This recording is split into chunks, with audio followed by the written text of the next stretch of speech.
Mind map series में एक और लेक्चर रिवाइज करते हैं। सॉल्यूशंस एक चैप्टर 12th का चैप्टर है, खूबसूरत आसान चैप्टर है, बढ़िया चैप्टर है। इस पर सवाल जेई अक्सर पूछता है। सॉल्यूशंस को डिफाइन करने के लिए यही एक बात बहुत ज्यादा इंपॉर्टेंट है कि solutions are homogeneous in nature. वहां पर भी हम लोगों ने इसको बहुत अपनी लैंग्वेज में डिफाइन करने की कोशिश की है। वो एक लाइन अंग्रेजी की अगर याद कर ली जाए तो इसके ऊपर आने वाले सवालों को किया जा सकता है। किसी भी कंपोनेंट का अगर आप मोल फ्रैक्शन लेना चाहते हैं तो उसके वेट को, उसके मोल्स को टोटल मोल से डिवाइड करें। This is KB into molality and this is C by W. ये आंसर आ गया। वो कह रहा है यार तुम गलत सलत बातें कर रहे हो, ये आंसर नहीं आ रहा है, आंसर कुछ और आ रहा है। मैंने कहा क्या बदतमीजी है। हेलो बच्चों, कैसे हो सब लोग। माइंड मैप सीरीज में एक और लेक्चर रिवाइज करते हैं। बड़ी खूबसूरत सीरीज है। बहुत जल्दी आप अपने चैप्टर्स को रिवाइज कर सकते हैं, तो थोड़ा सा इससे आइडिया लिया जा सकता है कि इस चैप्टर में किस किस तरह के टॉपिक्स हैं, उनको किस किस तरह से समझना है, और उसके बाद क्वेश्चंस की प्रैक्टिस करके आप अपना काम चला सकते हैं। तो मुझे लगता है कि सॉल्यूशंस एक चैप्टर 12th का चैप्टर है, खूबसूरत आसान चैप्टर है, बढ़िया चैप्टर है। इस पर सवाल जेई अक्सर पूछता है।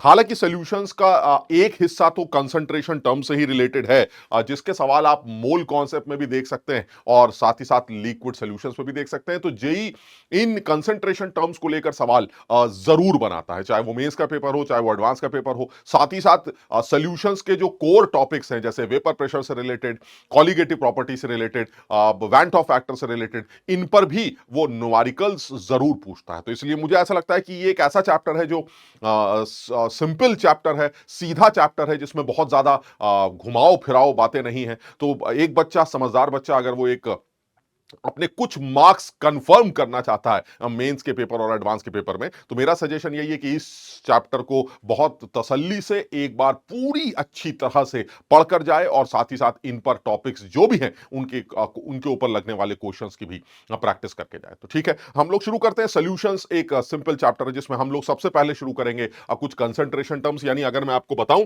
तो इस माइंड मैप सीरीज में हम लोग कुछ सॉल्यूशंस के बारे में, उनके कंसंट्रेशन टर्म्स के बारे में बात करेंगे, गैसेस की सॉल्युबिलिटी के बारे में बात करेंगे, कॉलिगेटिव प्रॉपर्टी, ऑस्मोसिस प्रेशर के बारे में, और वैन टॉप फैक्टर के बारे में कुछ कुछ चीजें डिस्कस करी जाएंगी। तो मुझे लगता है एक सिंपल बात है, शुरुआत करते हैं। सबसे पहले, क्योंकि आप कंसंट्रेशंस के बारे में बात कर रहे हैं, तो एक चीज तो क्लियर है कि अगर मैं सॉल्यूशंस को ही सबसे पहले डिफाइन करूं, तो मुझे ऐसा लगता है कि सॉल्यूशंस को डिफाइन करने के लिए यही एक बात बहुत ज्यादा इंपॉर्टेंट है कि solutions are homogeneous in nature. तो मुझे लगता है कि मैं इससे ज्यादा कोई भी बात सॉल्यूशंस के लिए कि ना बोली जाए कि दो या दो से ज्यादा कंपोनेंट का अगर कोई होमोजीनियस मिक्सचर है तो उसे सॉल्यूशन कहा जाएगा। और होमोजीनियस तुम सब समझते हो, होमोजीनियस का मतलब है थ्रू आउट सेम, एक जैसा। यानी अगर मान लीजिए मैं पानी के अंदर किसी सैंड को डिसॉल्व करता हूं, मिट्टी को डिसॉल्व करता हूं, तो हो सकता है टेम्परेली आपको ऐसा लगे कि वो सैंड या मिट्टी पूरे पानी में एक जैसा डिस्ट्रीब्यूटेड है। लेकिन अगर आप 2 मिनट के लिए उस पानी को छोड़ दें तो आप देखेंगे कि वो धीरे धीरे धीरे करके सैंड सेटल हो रही है, या वो मिट्टी सेटल होती चली जा रही है। इसका मतलब ऊपर कुछ और है, नीचे कुछ और है। सर ऐसा सिस्टम होमोजीनियस सिस्टम नहीं माना जाता। लेकिन अगर आपने कभी ऐसा देखा हो कि सर मैंने पानी के अंदर चीनी घोल रखी है, अब ऐसा नहीं होता सर कि थोड़ी देर बाद चीनी सेटल हो जाएगी। सर पानी के अंदर जब चीनी घुल जाती है तो घुल जाती है, बात खत्म sir. Now this is a homogeneous system, through out चीनी वाटर के अंदर डिस्ट्रीब्यूटेड है। सर आप किसी भी हिस्से को ऑब्जर्व करिए, उस हिस्से का जो कंसंट्रेशन होगा वो हर सूरत में सेम होगा। चाहे आप इस हिस्से को ऑब्जर्व करें, चाहे आप किसी और हिस्से को ऑब्जर्व करें, उस पूरे सॉल्यूशन में आप कहीं से भी सॉल्यूशन को बाहर निकालिए, वो एक जैसा दिखाई देगा। And this is quite obvious sir. अगर आप एक ग्लास पानी में चीनी को डिसॉल्व करें और अब आप उसको उसका एक सिप लें, तो जितना मीठा आपको वो पानी लगेगा, उतना ही मीठा वो तब भी लगेगा जब आप उसमें से एक स्पून निकाल के सिप लें। मेरा कहने का मतलब ये हुआ, चाहे आप एक स्पून पिए, चाहे उसमें से आधा ग्लास पिए, चाहे उसमें से एक ढक्कन निकाल के पिए, सर पानी की मिठास एक जैसी लगेगी। यानी उसका रीजन क्या है सर? जब आप एक ढक्कन पानी पीते हैं तो उसमें पानी कम आता है सर, और चीनी भी कम आती है। लेकिन जब आप ज्यादा पानी लेते हैं तो उसमें पानी भी ज्यादा होता है और चीनी भी ज्यादा होती है, but in terms of concentration everything is same. So this is known as homogeneous. Sir इसमें दो बातें लग रही हैं, एक वर्ड सल्यूट यूज किया जाता है, एक वर्ड सॉल्वेंट यूज किया जाता है। सर सल्यूट और सॉल्वेंट को कैसे डिस्टिंग्विश किया जाता है? देखिए जनरली कहा यही जाता है, जो मेजर डेफिनेशन है सॉल्वेंट या सल्यूट की, जो भी सोल्यूशन का फेज होगा, सोल्यूशन जिस फेज में होगा, जैसे सोल्यूशन मान लीजिए आपका गैस है, या सोल्यूशन आपका मान लीजिए लिक्विड, तो वो सोल्यूशन का जो फेज है, वो जो भी कंपोनेंट डिसाइड करेगा वो सॉल्वेंट होता है। यानी सॉल्वेंट का जो फेज है वही सोल्यूशन का फेज। पहली बात। सर ऐसा भी हो सकता है कि सल्यूट और सॉल्वेंट दोनों का फेज सेम हो। तो अगर सल्यूट और सॉल्वेंट दोनों का फेज सेम है तो सॉल्यूशन का फेज जो भी बनेगा सर वो वही फेज होगा जो सल्यूट का है और सॉल्वेंट का है। तो अब आप कैसे डिसाइड करेंगे सर कि उनमें सल्यूट कौन सा है सॉल्वेंट कौन सा है? तो अगर सल्यूट और सॉल्वेंट सेम फेज में है तो जिसका अमाउंट ज्यादा है वो सॉल्वेंट है और जिसका अमाउंट कम है वो सल्यूट। जैसे एग्जांपल लेते हैं, मान लीजिए मैं पानी के अंदर चीनी घोलता हूं, तो पानी इज लिक्विड, चीनी सॉलिड, घुलने के बाद जो सिस्टम तैयार हुआ दैट इज लिक्विड, यानी लिक्विड फेज फाइनली तैयार हुआ। तो जो पानी और चीनी में लिक्विड फेज है वही हमारा सॉल्वेंट। क्लियर है? यानी पानी विल बी सॉल्वेंट एंड चीनी विल बी सल्यूट। लेकिन अगर मान लीजिए मैं आपसे कहूं कि मैं एक पानी एक लिक्विड के साथ दूसरा लिक्विड मिक्स कर रहा हूं, तो अगर आप दो लिक्विड्स को मिक्स कर रहे हैं, जैसे अल्कोहल और वाटर को मिक्स किया जा रहा है, तो अगर आप दो लिक्विड को मिक्स कर रहे हैं तो सर इसमें इतनी अकल लगाने की जरूरत नहीं है कि अगर आप दो लोगों को मिक्स कर रहे हैं तो ऑब्वियसली अगर दोनों लिक्विड्स हैं तो जो हमारा सोल्यूशन बनेगा वो लिक्विड ही बनेगा। और अगर सोल्यूशन लिक्विड है तो ऐसे में सर सॉल्वेंट वो माना जाएगा जो लिक्विड फेज है। अब सर दोनों लिक्विड फेज है, आप कैसे डिसाइड करेंगे? तो जिसका अमाउंट कम है वो सल्यूट है और जिसका अमाउंट ज्यादा है वो सॉल्वेंट। यानी कहने का मतलब ये हुआ कि अगर मैं जनरल डेफिनेशन की बात करूं तो जनरली यही कहते हैं द कंपोनेंट जो लार्जर क्वांटिटी में प्रेजेंट है वो हमारा सॉल्वेंट है और जो कंपोनेंट कम है वो हमारा सल्यूट है। लेकिन इससे पहले कौन सी डेफिनेशन आ गई कि जो फेज होगा सॉल्यूशन का वो कौन डिसाइड करेगा? सर फेज सॉल्यूशन का फेज सॉल्वेंट डिसाइड करता है। So the phase of the solvent will be the phase of the solution. इसमें कोई डाउट नहीं है। और इस चीज को आप एनसीईआरटी के एक छोटे से चार्ट से या टेबल से देख सकते हैं। मैं इसमें बहुत ज्यादा समझाने की कोशिश नहीं कर रहा हूं बिकॉज मैं ये सजेस्ट कर रहा हूं कि आप इसको लर्न करेंगे। ये लर्न करने लायक टेबल है क्योंकि इस पर छोटे छोटे ऑब्जेक्टिव्स किताबों में दिखाई देते हैं और जेई भी हमसे पूछ सकता है। अब मैं सिर्फ अपनी बात को एक बार जस्टिफाई करके देखता हूं कि भाई ऐसा है सर, आपने मान लीजिए आपसे कहा जाए कि भाई मेरा जो एग्जाम्पल जो लिए गए हैं, मान लीजिए आप गैसियस सोल्यूशन की बात कर रहे हैं, यानी ये तो क्लियर हो गया सर आपका सोल्यूशन जो है वो गैस, यानी the phase of the solution is gas. तो सर मैं एक चीज क्लियर हूं, इन दोनों में सर जो भी गैस होगा सर वही हमारा सॉल्वेंट होगा। अब ठीक है सर, अगर सल्यूट भी गैस है और सॉल्वेंट भी गैस है तो बहुत बढ़िया बात है, फिर तो बात ही खत्म हो गई। सर हमारा सॉल्वेंट गैस तो होना ही है। इसी तरह से सर ये लिक्विड है और ये गैस है तो ऑब्वियसली सर सॉल्वेंट कौन सा होगा? सर एक लिक्विड है एक गैस है, सॉल्वेंट हमारा गैस होगा। क्यों? क्योंकि सर गैसियस सॉल्यूशन बना है तो सॉल्वेंट का फेज ही सॉल्यूशन का फेज होगा। इसी तरह से अगर गैसियस सॉल्यूशन है तो सॉलिड और गैस में कौन सॉल्वेंट होगा? सर सॉलिड और गैस में सॉल्वेंट हमारा गैस होगा। इसी तरह से अगर सॉल्यूशन लिक्विड है तो फिर सोचने की जरूरत नहीं है, सर हमारा सॉल्वेंट लिक्विड होगा। और अगर सॉलिड सॉल्यूशन है तो इन केस में हमारा जो सॉल्वेंट होगा वो सॉलिड होगा। सॉल्यूट कुछ भी हो सकता है, इससे फर्क नहीं पड़ता। हां, अगर दोनों लोग एक जैसे हैं, जैसे ऊपर दोनों गैस है, अब अगर दोनों गैस है तो सर अब आप कैसे डिसाइड करेंगे कि सॉल्यूट कौन सा है और सॉल्वेंट कौन सा है? तो जो लेस क्वांटिटी में है वो सॉल्यूट है और जो लार्जर क्वांटिटी में वो सॉल्वेंट है। क्लियर है? चलिए फटाफट आगे बढ़ते हैं। सर जिस तरह से कंसंट्रेशन टर्म्स की आप बात कर रहे थे कि सॉल्यूशंस के कंसंट्रेशन टर्म्स बहुत इंपॉर्टेंट है और सॉल्यूशंस वो लोग होते हैं जिनका अमाउंट कम या ज्यादा कुछ भी कर लो लेकिन उनकी कंसंट्रेशंस हमेशा कांस्टेंट होती हैं। तो सर वो कौन कौन से कंसंट्रेशन टर्म्स हैं जो हमें ध्यान रखने हैं? तो इस चैप्टर में कुछ सेट 4 5 6 तरह के कंसंट्रेशन टर्म्स हैं जो हमें ध्यान रखने हैं, जिस पर मोल कॉन्सेप्ट पर भी सवाल बनता है और साथ ही साथ हमारे इस सॉल्यूशन से रिलेटेड भी सवाल बनते हैं। ठीक, तो सबसे पहले कॉन्सेंट्रेशन टर्म है, हमने पहले भी पढ़ रखे हैं, that is mass percentage. So that is weight by wait, wait of solute divided by weight of solvent into 100। यानी सल्यूट के मास को सॉल्यूशन के मास से डिवाइड कर दीजिए। यानी अगर आप इसको डिफाइन करना चाहते हैं तो डेफिनेशन बहुत सीधी है कि अगर परसेंटेज वेट बाय वेट की बात कर रहे हैं तो इसका मतलब यह हुआ 100 ग्राम सॉल्यूशन में कितना सल्यूट डिसॉल्व हुआ है, that is the percentage weight by weight. अगर आप निकालना चाहते हैं तो कैसे निकालेंगे? Wait of solute divided by weight of solution into 100।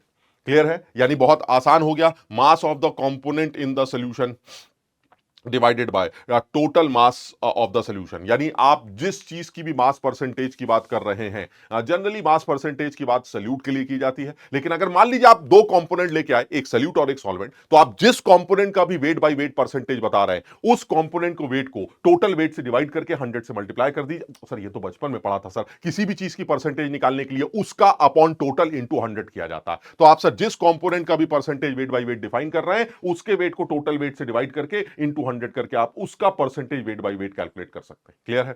Sir दूसरा जो कंसंट्रेशन टर्म आता है वो वॉल्यूम बाय वॉल्यूम आता है। फिर वही है सर, जिस कंपोनेंट की बात कर रहे हैं सर उस कंपोनेंट के वॉल्यूम को टोटल वॉल्यूम से डिवाइड करके 100 से मल्टीप्लाई कर दीजिए, that is percentage volume by volume. और तीसरा जो आता है that is mass by W by V, weight divided by volume. यानी जिस कंपोनेंट की आप बात कर रहे हैं, ये इंपॉर्टेंट है सर क्योंकि जनरली मैंने देखा है कि परसेंटेज वेट बाय वेट या परसेंटेज वेट बाय वॉल्यूम पर ही ज्यादातर चीजें देखने को मिलती। तो अगर मैं परसेंटेज वेट बाय वॉल्यूम की बात करता हूं तो it is the mass of solute dissolved in 100 ml of the solution, यानी weight of solute divided by volume of solution into 100, that is the percentage weight by volume. यानी यहां पर भी अगर आप लिखना चाहते हैं तो percentage weight by volume is equal to weight of solute in grams, weight of solute in grams divided by volume of solution, volume of solution in ml into 100। आप आसानी से परसेंटेज वेट बाय वॉल्यूम भी calculate कर सकते हैं, और इसको तो हम लोगों ने मैंने माइंड मैप के अंदर भी इनफैक्ट और आगे भी कई जगहों पर भी जहां पर भी मोल कॉन्सेप्ट के लेक्चर्स हुए हैं मेरे, वहां पर भी हम लोगों ने इसको बहुत अपनी लैंग्वेज में डिफाइन करने की कोशिश की है। वो एक लाइन अंग्रेजी की अगर याद कर ली जाए तो इसके ऊपर आने वाले सवालों को किया जा सकता है, लेकिन हम अभी क्वेश्चंस डिस्कस नहीं कर रहे हैं, बट फिर भी यही बताना चाह रहे हैं कि अगर आप इन टर्म्स को याद रखेंगे तो इन टर्म्स को याद रखने के बाद आप न्यूमेरिकल्स ट्राई करेंगे, आपको न्यूमेरिकल समझ में आएंगे। दूसरे कंसंट्रेशन टर्म की बात करें तो सर एक कंसंट्रेशन टर्म और है जो हाईली डाइल्यूटेड सॉल्यूशंस के लिए ही डिफाइन किया जाता होगा, जिसमें सल्यूट का कंपोनेंट नेग्लिजिबल होता है सर, बहुत कम सल्यूट है। तो सर अगर मान लीजिए मैंने 1 लीटर पानी लिया तो उसमें सल्यूट इतना कम होगा कि आप उसको नेग्लेक्ट कर सकते हैं, लेकिन अगर मान लीजिए मैंने 10 की पावर 6 लीटर या 10 की पावर 6 ग्राम पानी लिया तो ऐसे में सर वो सल्यूट जो है वो ऑब्जर्वेबल होगा, आप वो ऑब्जर्व किया जा सकता होगा। तो ऐसी सॉल्यूशंस या ऐसे जगह पर जहां पर सल्यूट का अमाउंट नेग्लिजिबल या बहुत कम होता है, वहां पर उन तरह के सॉल्यूशंस की कॉन्सेंट्रेशंस को हम पार्ट्स पर मिलियन या पार्ट्स पर बिलियन से रिप्रेजेंट करते हैं। तो साफ समझ में आता है सर, अगर आप पार्ट्स पर मिलियन की बात करते हैं तो number of parts of the component, यानी जिस कंपोनेंट की आप बात कर रहे हैं, अगर मान लीजिए आप सल्यूट की बात करते हैं तो number of parts of solute divided by total number of parts of total component into 10⁻⁶। यानी आप ऐसे भी बोल सकते हैं wait of solute divided by total weight of the solution into 100 into 10⁻⁶। समझ रहे हैं, यानी wait divided by total weight into 10⁻⁶। ये 10⁻⁶ इसलिए कर दिया गया है ताकि अमाउंट थोड़ा बड़ा हो जाए, अदरवाइज तो सर नेग्लिजिबल है। वेट ऑफ सल्यूट सर इतना सा है सर, उसको आप डिवाइड करेंगे टोटल वेट से सर ऑलमोस्ट नेग्लिजिबल निकल के आएगा। तो ऐसे में हम 10 की पावर 6 से मल्टीप्लाई करके उसको कुछ देखने लायक बना देते हैं, और and this is a parts पर मिलियन। इसी में अगर आप पार्ट्स पर बिलियन की बात करते हैं तो wait of solute divided by total weight into 10⁹ कर देंगे तो आपको पार्ट्स पर बिलियन देखने को मिल जाएगा। क्लियर है? तो ये बहुत आसान सा है। जब सल्यूट हमारा बहुत ट्रेसेस में होता है, बहुत कम होता है, तो ऐसी जगहों पर हम ये देखते हैं कि ऐसे सॉल्यूशंस की कंसंट्रेशंस को एक्सप्रेस करने के लिए हम पीपीएम या पीपीबी का इस्तेमाल करते हैं, दैट इज पार्ट्स पर मिलियन या पार्ट्स पर बिलियन। तो जो बहुत ईजी है ना, किया जा सकता है। अब फिर एक मोल फ्रैक्शन भी कॉन्सेंट्रेशंस को रिप्रेजेंट करता है, और ये बहुत ज्यादा यूज होता है। इस चैप्टर में भी इसका बहुत ज्यादा यूज होता है, और इनफैक्ट मैं देखता हूं कि हर जगह इसका बहुत ज्यादा यूज है। तो बहुत नाम क्लियर है, फ्रैक्शन, मोल्स का फ्रैक्शन। तो ये बहुत क्लियर है कि मोल फ्रैक्शन अगर आप कैलकुलेट करना चाहते हैं तो the ratio of the number of moles, मेरे ख्याल से सारे बच्चे समझते हैं कि किसी भी कंपोनेंट का अगर आप मोल फ्रैक्शन लेना चाहते हैं तो उसके वेट को, उसके मोल्स को टोटल मोल से डिवाइड कर दीजिए। तो यानी अगर मान लीजिए सल्यूट का मोल फ्रैक्शन चाहते हैं तो सल्यूट के मोल्स अपॉन टोटल मोल्स कर दीजिए, सॉल्वेंट का मोल फ्रैक्शन चाहते हैं तो सॉल्वेंट के मोल्स अपॉन टोटल मोल्स कर दीजिए। बहुत आसानी से आप मोल फ्रैक्शंस कैलकुलेट कर सकते हैं। क्लियर है? सबको ये बात समझ में आ रही है? तो बहुत सिंपल है, यानी अगर मैं किसी भी एक कंपोनेंट की बात करूं तो एक कंपोनेंट को लेकर मोल fraction of a component is number of moles of the component, जिस कंपोनेंट की आप बात कर रहे हैं उसके मोल्स लिए गए हैं। बहुत बढ़िया। और total number of moles of all the components, total number of moles of all the component कर आप उस पर्टिकुलर कंपोनेंट का मोल फ्रैक्शन निकाल सकते हैं। तो जनरली अगर मैं बाइनरी सिस्टम की बात करता हूं जिसमें सल्यूट है और एक सॉल्वेंट है, तो सल्यूट का मोल फ्रैक्शन या सॉल्वेंट का मोल फ्रैक्शन, उसके मोल्स को दोनों के मोल से डिवाइड करके निकाला जाता है।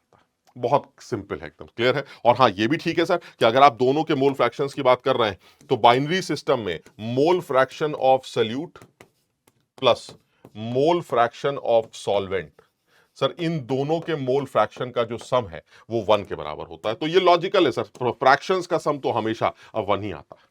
क्लियर है? तो ये बहुत सिंपल है, इसको भी समझा जा सकता है। और ये देखिए निकाला भी जा रहा है, हमने देखा भी। अगर आप इंडिविजुअल कंपोनेंट्स की बात करें तो जैसे मोल फ्रैक्शन ऑफ ith कंपोनेंट, तो ith कंपोनेंट का मोल फ्रैक्शन उस ith कंपोनेंट के मोल्स अपॉन टोटल मोल से निकाला जाएगा। तो इसी तरह से अगर मैं सारे कंपोनेंट्स x1 x2 x3 सबके मोल फ्रैक्शंस को जोड़ूं तो सबके मोल फ्रैक्शंस का जो सम है वो हमारा 1 निकल के आएगा। लेकिन अगर मैं यहीं पर बाइनरी सिस्टम ले लूं तो बाइनरी सिस्टम में सिर्फ दो कंपोनेंट होंगे, एक 1 और एक 2, that is solute and solvent. In that case x1 plus x2 will be 1। In case of more than two components in a solution, the answer is x1 plus x2 plus x3 plus x4 so on so on so on and that is equal to 1। लेकिन obvious है, तुम भी समझते हो sir, हमारे पास सारे सवाल, almost ज्यादातर सवाल बाइनरी सिस्टम से ही रिलेटेड है और हमारे सिलेबस में भी बाइनरी सिस्टम ही है। तो ऐसे में मोल फ्रैक्शंस कैलकुलेट करते वक्त हम इतना ही ध्यान रखते हैं कि सल्यूट के मोल्स प्लस सल्यूट का मोल फ्रैक्शन प्लस सॉल्वेंट का mole fraction is equal to 1। Clear? Next concentration term, बहुत बेसिक कॉन्सेंट्रेशन टर्म, बहुत इंपॉर्टेंट कॉन्सेंट्रेशन टर्म जिसका इस्तेमाल पूरी केमिस्ट्री में, चाहे वो ऑर्गेनिक हो, चाहे इनऑर्गेनिक हो, चाहे फिजिकल हो, हर जगह कहीं ना कहीं आपको ये कंसेंट्रेशन टर्म मोलारिटी के फॉर्म में कहीं ना कहीं कैसे ना कैसे दिखाई देता ही है। तो अगर हम मोलारिटी की बात करते हैं तो मोलारिटी वो कंसेंट्रेशन टर्म है जो कि रिप्रेजेंट करने के लिए सोल्यूशंस की कॉन्सेंट्रेशन को रिप्रेजेंट करता है। और आपसे ये कहा जाए कि इसको डिफाइन करिए तो आप साफ साफ कहते हैं 1 लीटर सोल्यूशन के अंदर जितने भी मोल्स सल्यूट के घुले हैं that is known as molarity. यानी अगर आप मोलारिटी को डिफाइन करना चाहते हैं तो आप डिफाइन कर सकते हैं कि molarity is defined as the number of moles of solute dissolved in 1 litre solution. यानी 1 लीटर सोल्यूशन के अंदर, 1 लीटर को भी ध्यान रखना भाई, कई बार ऐसा होता है ना कि 1 लीटर देता है, कई बार 1 लीटर की जगह मिलीलीटर देता है, तो ये भी तुम्हें पता होना चाहिए दिस इज 1000 मिलीलीटर। आप इसको सेंटीमीटर क्यूब भी बोलते हैं, दिस इज 1000 सेंटीमीटर क्यूब। इसी तरह से आप 1 लीटर को चाहें तो डिफाइन कर सकते हैं 10⁻³ मीटर क्यूब भी डिफाइन कर सकते हैं। आप 1 लीटर को 1 डेसीमीटर क्यूब भी डिफाइन कर सकते हैं। तो ये सब कुछ जो है हमारा, ये सब 1 लीटर के ही अलग अलग रूप हैं। तो जिस फॉर्म में भी वो आपको सवाल में देगा आप उस तरह से इसको यूज करेंगे। लेकिन ये कंफर्म है, moles of solute divided by volume of solution in litres. यानी वॉल्यूम लीटर में रखा जाएगा, ऊपर मोल्स होंगे और तब आपको उस सोल्यूशन की मोलारिटी मिल जाएगी। और ये बड़ा कॉमन सा है, कुछ खास मुश्किल नहीं है। सिमिलरली मोलारिटी, अच्छा मोलारिटी में एक अच्छी बात क्या दिखाई देती है? मोलारिटी में एक अच्छी बात ये दिखाई देती है कि मोलारिटी में क्योंकि वॉल्यूम का टर्म है, इसलिए एक चीज क्लियर है कि it is a temperature dependent. ये टेम्परेचर डिपेंडेंट होती है, क्योंकि वैसे तो अगर मैं अकल लगाऊं तो मुझे ये तो समझ में आता है कि मोलारिटी को चेंज करना है, तो मोलारिटी को चेंज करने के लिए आप सल्यूट को चेंज कर सकते हैं, सल्यूट के मोल्स को चेंज कर सकते हैं, वाटर या लिक्विड के अमाउंट को चेंज कर सकते हैं, सॉल्वेंट और बढ़ा दिया, या सॉल्वेंट आपने कम तो नहीं कर सकते, बट सॉल्वेंट मान लीजिए आपने और बढ़ा दिया, तो ऐसे में मोलारिटी अपने आप चेंज हो जाएगी। बट अगर आप कुछ भी नहीं करना चाहते तो भी मोलारिटी चेंज करना चाहते, तो ना मैं चीनी डालना चाहता हूं ना मैं पानी डालना चाहता हूं, तो ऐसे में मोलारिटी को चेंज करने के लिए आपको टेम्परेचर में अच्छा वेरिएशन करना पड़ेगा। नॉर्मल वेरिएशन से तो फर्क नहीं पड़ेगा, बट एक अच्छा वेरिएशन करना पड़ेगा, तो आपकी मोलारिटी अपने आप थोड़ी बहुत चेंज कर जाएगी, क्योंकि वॉल्यूम टेम्परेचर पर डिपेंड होता है। और अगर वॉल्यूम टेम्परेचर पर डिपेंड करता है तो मोलारिटी भी टेम्परेचर डिपेंडेंट। तो इससे पहले जितने भी कंसंट्रेशन टर्म्स तुमने करे थे, जैसे वॉल्यूम बाई वॉल्यूम या फिर वेट बाई वॉल्यूम, ये सारे कॉन्सेंट्रेशन टर्म्स जहां पर भी वॉल्यूम का इन्वॉल्वमेंट है, वो सारे कॉन्सेंट्रेशन टर्म्स हमारे टेम्परेचर डिपेंडेंट। क्लियर? इसी तरह से अगर आप मोलालिटी की बात करें, मोलालिटी भी सिंपल कॉन्सेंट्रेशन टर्म है, लेकिन ये टेम्परेचर से इंडिपेंडेंट है। This is independent from temperature. क्यों? इसलिए क्योंकि सर इसमें वॉल्यूम का टर्म ही नहीं, दिस इज इंडिपेंडेंट। और इसलिए क्योंकि इसमें वॉल्यूम का टर्म ही नहीं है। और इसको डिफाइन कैसे किया जाता है sir? It is again moles of solute divided by weight of solvent in KG. दोनों में अंतर क्या है? वहां सोल्यूशन का वॉल्यूम था लीटर में, यहां सॉल्वेंट का वेट है केजी। न्यूमरेटर सेम है, दोनों के न्यूमरेटर सेम है, बट सिर्फ फर्क इतना है कि यहां moles of solute divided bye solvent का वेट इन केजी रखना है, और वहां पर moles of solute divided bye solution का वॉल्यूम रखना है लीटर में। बस इतना फर्क है, आप मोलालिटी कैलकुलेट कर सकते हैं। तो मुझे लगता है कि ये कुछ कंसंट्रेशन टर्म्स थे जो नॉर्मली हम मोल कॉन्सेप्ट के अंदर भी देखते हैं। ये जो कॉन्सेंट्रेशन टर्म है, ये कॉन्सेंट्रेशन टर्म भी हम मोल कॉन्सेप्ट 2 के अंदर नॉर्मली ज्यादा देखते हैं, दैट इज नॉर्मालिटी, जिसके अंदर एक छोटा सा फर्क है कि जिस तरह से आप मोलारिटी में मोल्स ऑफ सल्यूट को डिफाइन करते हैं, इसी तरह से नॉर्मालिटी में आप सल्यूट के इक्विवेलेंट्स को डिफाइन करते हैं। यानी कहने का मतलब ये हुआ कि normality is equal to equivalents of solute divided by volume of solution. और अगर आप सल्यूट के इक्विवेलेंट्स की बात करते हैं तो इक्विवेलेंट्स निकालने के लिए उस सल्यूट के अगर आप इक्विवेलेंट्स निकालना चाहते हैं तो उस सल्यूट के मोल्स को आप उस रिएक्शन में उस सल्यूट के एन फैक्टर से मल्टीप्लाई करना पड़ता है, निकाल सकते हैं। यानी अगर मोल्स को एन फैक्टर से मल्टीप्लाई किया जाए तो आपको सल्यूट के इक्विवेलेंट्स मिल जाएंगे, और इक्विवेलेंट्स आने के बाद वॉल्यूम लीटर में लेकर सॉल्यूशन के डिवाइड करके आप एक नई कॉन्सेंट्रेशन डिफाइन कर सकते हैं, दैट इज नॉर्मेलिटी। बस इसमें ध्यान यही रखना है कि सल्यूट क्योंकि डिपेंड कर रहा है रिएक्शन टू रिएक्शन, सल्यूट का बिहेवियर बदल सकता है, तो ऐसे में उसका एन फैक्टर बदल सकता है और उसकी वजह से उसके इक्विवेलेंट्स चेंज कर सकते हैं और नॉर्मेलिटी भी चेंज कर सकती है। यानी normality is link with the N factor of solute, and the N factor of a solute, particular solute, it depends on the reaction, it depends on the nature, वो उसका बिहेवियर एक particular reaction में क्या है। HCl कभी acid है और HCl कभी एक रिड्यूसिंग एजेंट है, तो जिस टाइम पर HCl एसिड है उसका एन फैक्टर 1 होगा, लेकिन जिस टाइम पर वो रिड्यूसिंग एजेंट की तरह बिहेव कर रहा है, वो KMnO4 से रिएक्ट कर रहा है, वो K2Cr2O7 से रिएक्ट कर रहा है, तो उसका एन फैक्टर 1 से छोटा भी आ सकता है। तो अगर वो 1 से छोटा आ गया तो ऐसे में उसका जो एन फैक्टर अगर 1 से कम है तो उसके जो इक्विवेलेंट्स होंगे वो पहले जितने इक्विवेलेंट्स आए थे जब वो एसिड की तरह बिहेव कर रहा था उतने नहीं होंगे। यानी मैं ये बताना चाह रहा हूं कि कंपोनेंट के मोल्स हो सकता है फिक्स हो जाए। HCl के 5 मोल है, बहुत बढ़िया, यहां पर भी HCl के 5 मोल है, लेकिन यहां पर HCl का एन फैक्टर 1 है और यहां पर HCl का एन फैक्टर 3/7। तो अगर यहां पर HCl का मोल्स 1 एन फैक्टर 1 है तो इसके equivalents moles into N factor से निकलेंगे, यहां पर उसके equivalents moles into N factor से निकलेंगे। लेकिन क्योंकि दोनों जगहों पर मोल्स भले ही सेम हो लेकिन एन फैक्टर बदल रहा है, इसलिए दोनों जगहों पर मोलारिटी तो सेम आ सकती है HCl के सॉल्यूशन की, लेकिन नॉर्मेलिटी बदल सकती है क्योंकि नॉर्मेलिटी एन फैक्टर पर डिपेंड करती है।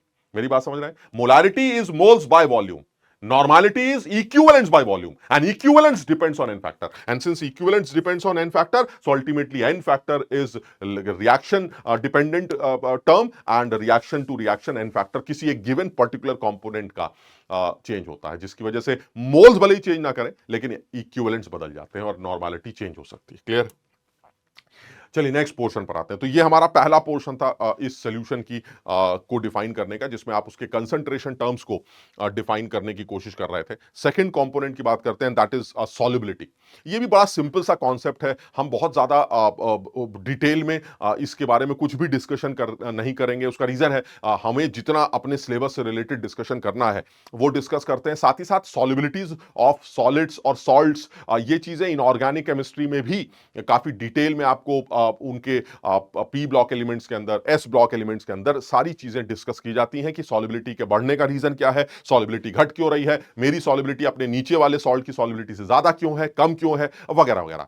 हम यहां पर एक सिंपल एक जनरल डिस्कशन कर सकते हैं, और वो जनरल डिस्कशन ये है कि जितना भी कोई चीज एक पर्टिकुलर टेम्परेचर पर डिसॉल्व कर चुकी होती है सैचुरेशन अटेन करने तक, that is known as its solubility.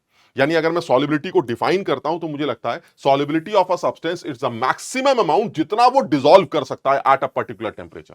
यानी एक पर्टिकुलर स्पेसिफिक टेम्परेचर पर कोई भी चीज जितना मैक्सिमम डिसॉल्व हो सकती है, दैट मींस इसके बाद फर्दर डिसोल्यूशन नहीं होगा, and that is the system is now saturated. तो उस सैचुरेटेड सिस्टम तक पहुंचने के लिए एक पर्टिकुलर टेम्परेचर पर जितना भी उसका अमाउंट डिसॉल्व हो चुका है, that is known as solubility. अगर आप उस सॉल्युबिलिटी को मोल्स के टर्म्स में डिफाइन करेंगे तो मोलर सॉल्युबिलिटी, अगर आप उस सब्सटेंस के उस अमाउंट को वेट के टर्म्स में डिफाइन करेंगे तो ग्राम सॉल्युबिलिटी। सर आप जैसे भी डिफाइन करें, but the amount is fix, sir that fix amount at a particular temperature जितना भी डिसॉल्व हो चुका उसके बाद डिसोल्यूशन नहीं होगा, that dissolved amount is known as the solubility of that particular component. अब वो जो कंपोनेंट है सर, वो कंपोनेंट सॉलिड भी हो सकता है सर, वो कंपोनेंट गैस भी हो सकता है सर। मान लीजिए आप जो है पानी के अंदर जो है अब चीनी घोल रहे हैं सर, आप पानी के अंदर किसी गैस को घोल रहे हैं सर, पॉसिबिलिटी है sir, that is the dissolution of a solid in a liquid system और dissolution of a gas in a liquid system. तो अगर आप सॉलिड की सॉल्युबिलिटी की बात करें तो ये बहुत क्लियर है, या गैसेस की सॉल्युबिलिटी की बात करें तो ये बहुत क्लियर है कि ये बेसिकली डिपेंड करती हैं, इसमें कोई शक नहीं है कि ये टेम्परेचर पर तो डिपेंड करती हैं,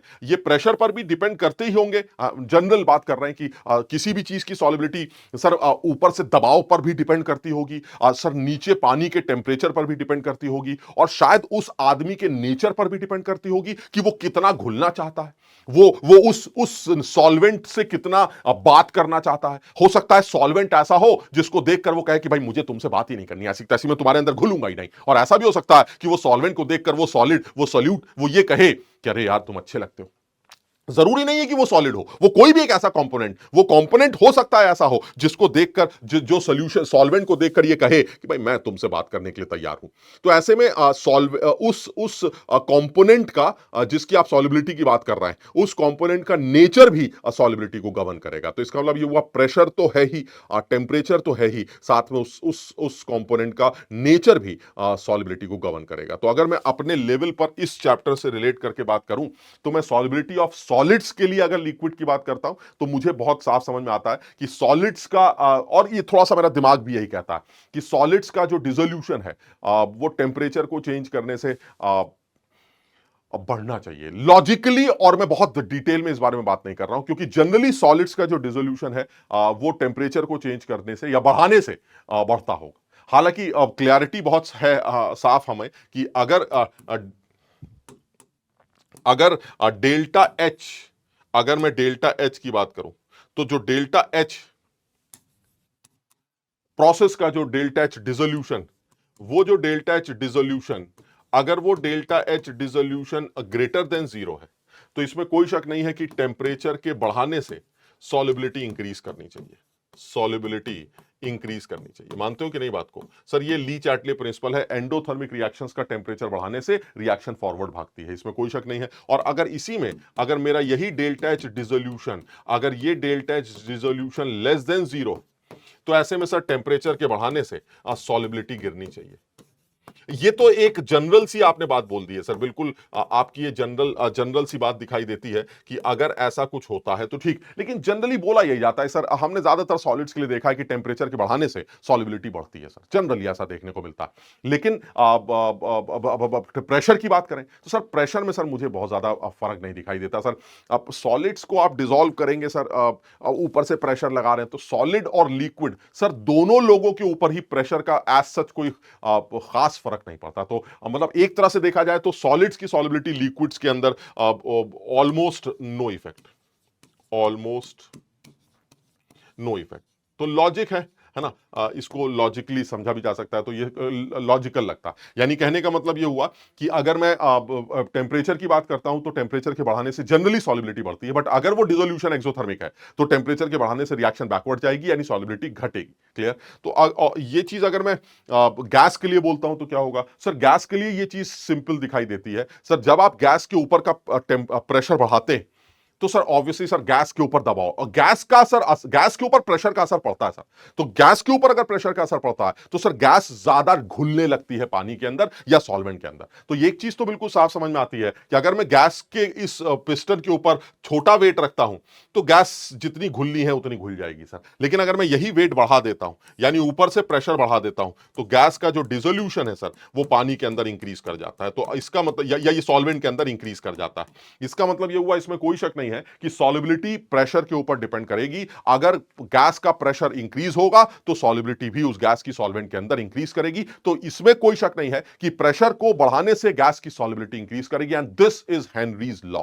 हेनरी साहब का भी कहना यही है कि और वो बहुत साफ लॉ है कि the law states that the constant temperature the solubility of a gas in a liquid is directly proportional to the partial pressure of the gas present above the surface of the liquid। यानी उस liquid surface के ऊपर जो gas है उसका pressure जितना ज्यादा होगा वो उतना दबाव में उस लिक्विड के अंदर डिसॉल्व करने की कोशिश करेगी। जैसे ही आप प्रेशर कम करेंगे वो फिर से बाहर निकल आएगी, यानी वो मजबूरी में घुली हुई है, वो उस सिस्टम पर मजबूरी में फंसी हुई है क्योंकि आपने ऊपर से प्रेशर बढ़ा रखा है। जैसे ही आप प्रेशर रिलीज करेंगे गैस बाहर निकलने लगेगी। और ये एक सिंपल एग्जांपल है जिसमें आप कोल्ड ड्रिंक की बोतल जब खोलते हैं तो उसमें से बुड़ बुड़ बुड़ करके CO2 बाहर निकलती है, क्योंकि उस CO2 को उस कोल्ड ड्रिंक के अंदर, उस पानी के अंदर, उस लिक्विड के अंदर हाई प्रेशर पर बंद किया गया था। जैसे ही ढक्कन खुलता है प्रेशर रिलीज होता है, जिसकी वजह से CO2 बाहर निकलने लगती है बुड़ बुड़ करके। समझे बात को? क्लियर है?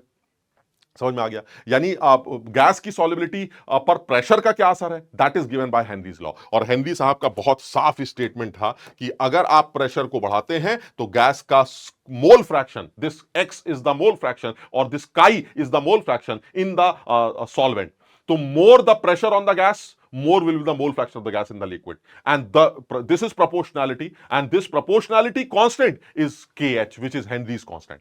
यानी गैस का अपना एक कांस्टेंट है जिसको हेनरीज कांस्टेंट कहेंगे, जो गैस के नेचर के ऊपर डिपेंड करेगा। यानी ये कहना चाह रहे हैं कि अगर गैस का प्रेशर बढ़ेगा तो गैस की सॉल्युबिलिटी भी इंक्रीज करेगी। और मुझे लगता है इसमें कोई केमिस्ट्री नहीं है, अगर आप थोड़ा सा दिमाग लगाएंगे तो आपको अपने आप समझ में आएगा। नेक्स्ट पार्ट की बात करें, ये मैंने एक कुछ ग्राफ बना रखे हैं, थोड़ा सा तुम समझना, और एक जनरल सा, इसमें ज्यादा हम घुसेंगे नहीं, बहुत जनरल सी बात कर रहे हैं कि अगर आप टेम्परेचर बढ़ाएंगे तो सॉल्युबिलिटी जनरली सॉलिड्स की इंक्रीज कर रही है। आप देख रहे हैं टेम्परेचर के बढ़ाने से जनरली सॉल्युबिलिटी इंक्रीज कर रही है। लेकिन गैसेस के लिए उल्टा हो रहा है सर, अगर आप टेम्परेचर इंक्रीज करेंगे तो गैसेस की सॉल्युबिलिटी डिक्रीज कर रही है। यानी कहने का मतलब यह हुआ कि अगर मैं गैस की सॉल्युबिलिटी के लिए टेम्परेचर का एक फैक्टर जोड़ूं तो मुझे ऐसा लगता है कि गैस की सॉल्युबिलिटी टेम्परेचर के बढ़ाने से, यानी अगर आपने टेम्परेचर बढ़ाया, गैस की जो सॉल्युबिलिटी है, अगर आपने टेम्परेचर इंक्रीज किया तो गैस की जो सॉल्युबिलिटी वो डिक्रीज करे, इसमें कोई दो राय नहीं। और ये लॉजिकल लगता है, लॉजिकल इसलिए क्योंकि गैस का डिसोल्यूशन जो है वो एक तरह सा ऐसा लगता है जैसे this is some sort of condensation. आप समझिए, यानी गैस जो है वो अंदर जाके पानी में से जम गई, पानी में चली गई, यानी गैस का वेपर फेज जो है वो लिक्विड फेज में कन्वर्ट हो रहा है एक तरह से देखा जाए तो। This is condensation, and generally condensation is exothermic process. And exothermic process का तुम्हें पता है टेंपरेचर बढ़ाने से रिएक्शन बैकवर्ड चलती है, दैट मीन सॉल्युबिलिटी डिक्रीज करती। यानी लॉजिकली अगर मैं समझूं तो बहुत ज्यादा अकल नहीं लगानी, आप चाहें तो इस बात को सिर्फ याद भी कर सकते हैं। मैंने एक हल्का सा लॉजिक देने की कोशिश की है कि गैस का जब डिसोल्यूशन होता है सॉल्वेंट के अंदर तो वो गैस एक तरह से पानी बन जाती है ना, समझ रहे बात को? तो ये this is some sort of condensation process, and if it some sort of condensation process, condensation is an exothermic system. तो अगर एक्सोथर्मिक प्रोसेस की बात करेंगे तो टेंपरेचर बढ़ाने से रिएक्शन बैकवर्ड चलती। तो अगर रिएक्शन बैकवर्ड चलती है तो इसका मतलब गैस का घुलना कम हो जाएगा अगर टेंपरेचर बढ़ाया। और शायद इसी वजह से तुमसे कहा भी जाता है कि टेंपरेचर अगर ज्यादा है तो वो जो मछली छछली पानी के अंदर रहती हैं उनको बुरा लगता है, उनको ऐसा लगता है क्या बदतमीजी यार, गरम गरम पानी है। अब जो पानी गर्म होने से सर अब O2 का जो ऑक्सीजन का जो डिसोल्यूशन है वाटर के अंदर वो कम हो जाता है सर, यानी उस गर्म पानी के अंदर O2 थोड़ा कम होती। अब मछलियों को सर और जो एक्वाटिक लाइफ है सर उसको तो पानी से ही ऑक्सीजन लेनी होती है, तो ऐसे में सर क्योंकि ऑक्सीजन का अमाउंट कम हो रहा है तो उनको जो है बुरा लगता है। आप समझ रहे हैं? तो यानी मछली हमारी सैड है जब वो गर्म पानी में है और मछली खुश है जब वो ठंडे पानी में। आप समझ रहे हैं बात को? चलिए नेक्स्ट पॉइंट पर बात करते हैं। इसके एप्लीकेशन की भी बात, वही जो अभी मैं बोल रहा था उसी के एप्लीकेशन की बात। जब आप चढ़ाई करते हैं तो ऊपर चढ़ते चढ़ते क्योंकि ऊपर जाते हैं तो प्रेशर धीरे धीरे कम होता है ऑक्सीजन का, और ऑक्सीजन का प्रेशर कम होने से ब्लड में जो ऑक्सीजन का डिसोल्यूशन है वो कम होने लगता है। आप समझ रहे हैं? ऊपर से प्रेशर कम होगा तो ऑक्सीजन का डिसोल्यूशन या ऑक्सीजन का जो अमाउंट है हमारे बॉडी के अंदर वो कम होने लगता है, और जब वो कम होने लगता है तो हमारा दिमाग भी कम काम करने लगता है। हम जो है समझ रहे बात को, तमाम दिक्कतें देखने को मिलती हैं, और इस बीमारी को भी या इस तरह की प्रॉब्लम को हाई एल्टीट्यूड्स पर एनॉक्सिया के नाम से जाना जाता है। चीजें भूलने लगते हैं, चीजें सही से याद नहीं कर पाते हैं, दिमाग थोड़ा कम काम करता है वगैरह वगैरह। ये तब है जब आप ऊपर के एल्टीट्यूड पर चढ़ते हैं, यानी जब आप ऊपर की तरफ चढ़ते हैं तो सांस लेने में इसलिए तकलीफ होती है क्योंकि हमारे ब्लड में ऑक्सीजन डिक्रीज होने लगती है, क्योंकि प्रेशर के बढ़ने ऊपर जाने पर प्रेशर क्योंकि ऑक्सीजन का कम हो रहा है जिसकी वजह से ब्लड के अंदर ऑक्सीजन का डिसोल्यूशन कम होता है और सांस लेने में दिक्कत आती है। हमारी बॉडी के ऑर्गन्स को जितना चाहिए उतना लेने के लिए हमें बार बार जल्दी जल्दी जल्दी जल्दी सांस लेना पड़ता है, दैट इज अ प्रॉब्लम। ठीक, और बाकी वही है कि ऑक्सीजन की कमी की वजह से दिमाग का काम करना थोड़ा कम होता है, जिसको एनॉक्सिया की भी प्रॉब्लम कहा जाता है। दूसरा, इसको ऐसे भी समझ सकते हैं कि अगर हम स्कूबा डाइवर्स जो होते हैं हमारे, जब वो पानी के अंदर जाते हैं तो बड़ी तेजी से नीचे कूदते हैं, और कूदने के बाद जब वो ऊपर आते हैं तो बड़ी तकलीफ में ऊपर आते हैं। उसका रीजन क्या है? जैसे से वो नीचे जाते हैं प्रेशर बढ़ता जाता है, प्रेशर बढ़ता जाता है तो उनके ब्लड में एयर का डिसोल्यूशन, यानी O2 और N2 जो वो सिलेंडर लेके गए थे, उस सिलेंडर के अंदर जो O2 N2 है उसका डिसोल्यूशन ब्लड के अंदर बढ़ता चला जाता है क्योंकि प्रेशर बढ़ रहा है। लेकिन जब वो ऊपर आने लगते हैं तो प्रेशर फिर से रिलीज होता है, और जब प्रेशर फिर से रिलीज होता है तो वही नाइट्रोजन जो गैस है वो बाहर निकलने की कोशिश करती है। तो अगर आप तेजी से ऊपर आते हैं तो नाइट्रोजन तेजी से बाहर निकलती है, जो कि हमें बहुत तकलीफ देती है। आप समझ, हमारे वेन्स ब्लड में से जब नाइट्रोजन बाहर आती है अलग अलग जगहों पर, तो इस प्रॉब्लम को, दर्दनाक इस प्रॉब्लम को बेंड्स के नाम से जाना जाता है। इसके लिए स्कूबा डाइवर्स को यह सजेशन दिया जाता है कि भैया आराम से आओ, धीरे धीरे ऊपर आओ। जब तुम धीरे धीरे ऊपर आओगे तो नाइट्रोजन धीरे धीरे धीरे बाहर निकलेगी, तुम्हें वो तकलीफ महसूस नहीं होगी। क्लियर है?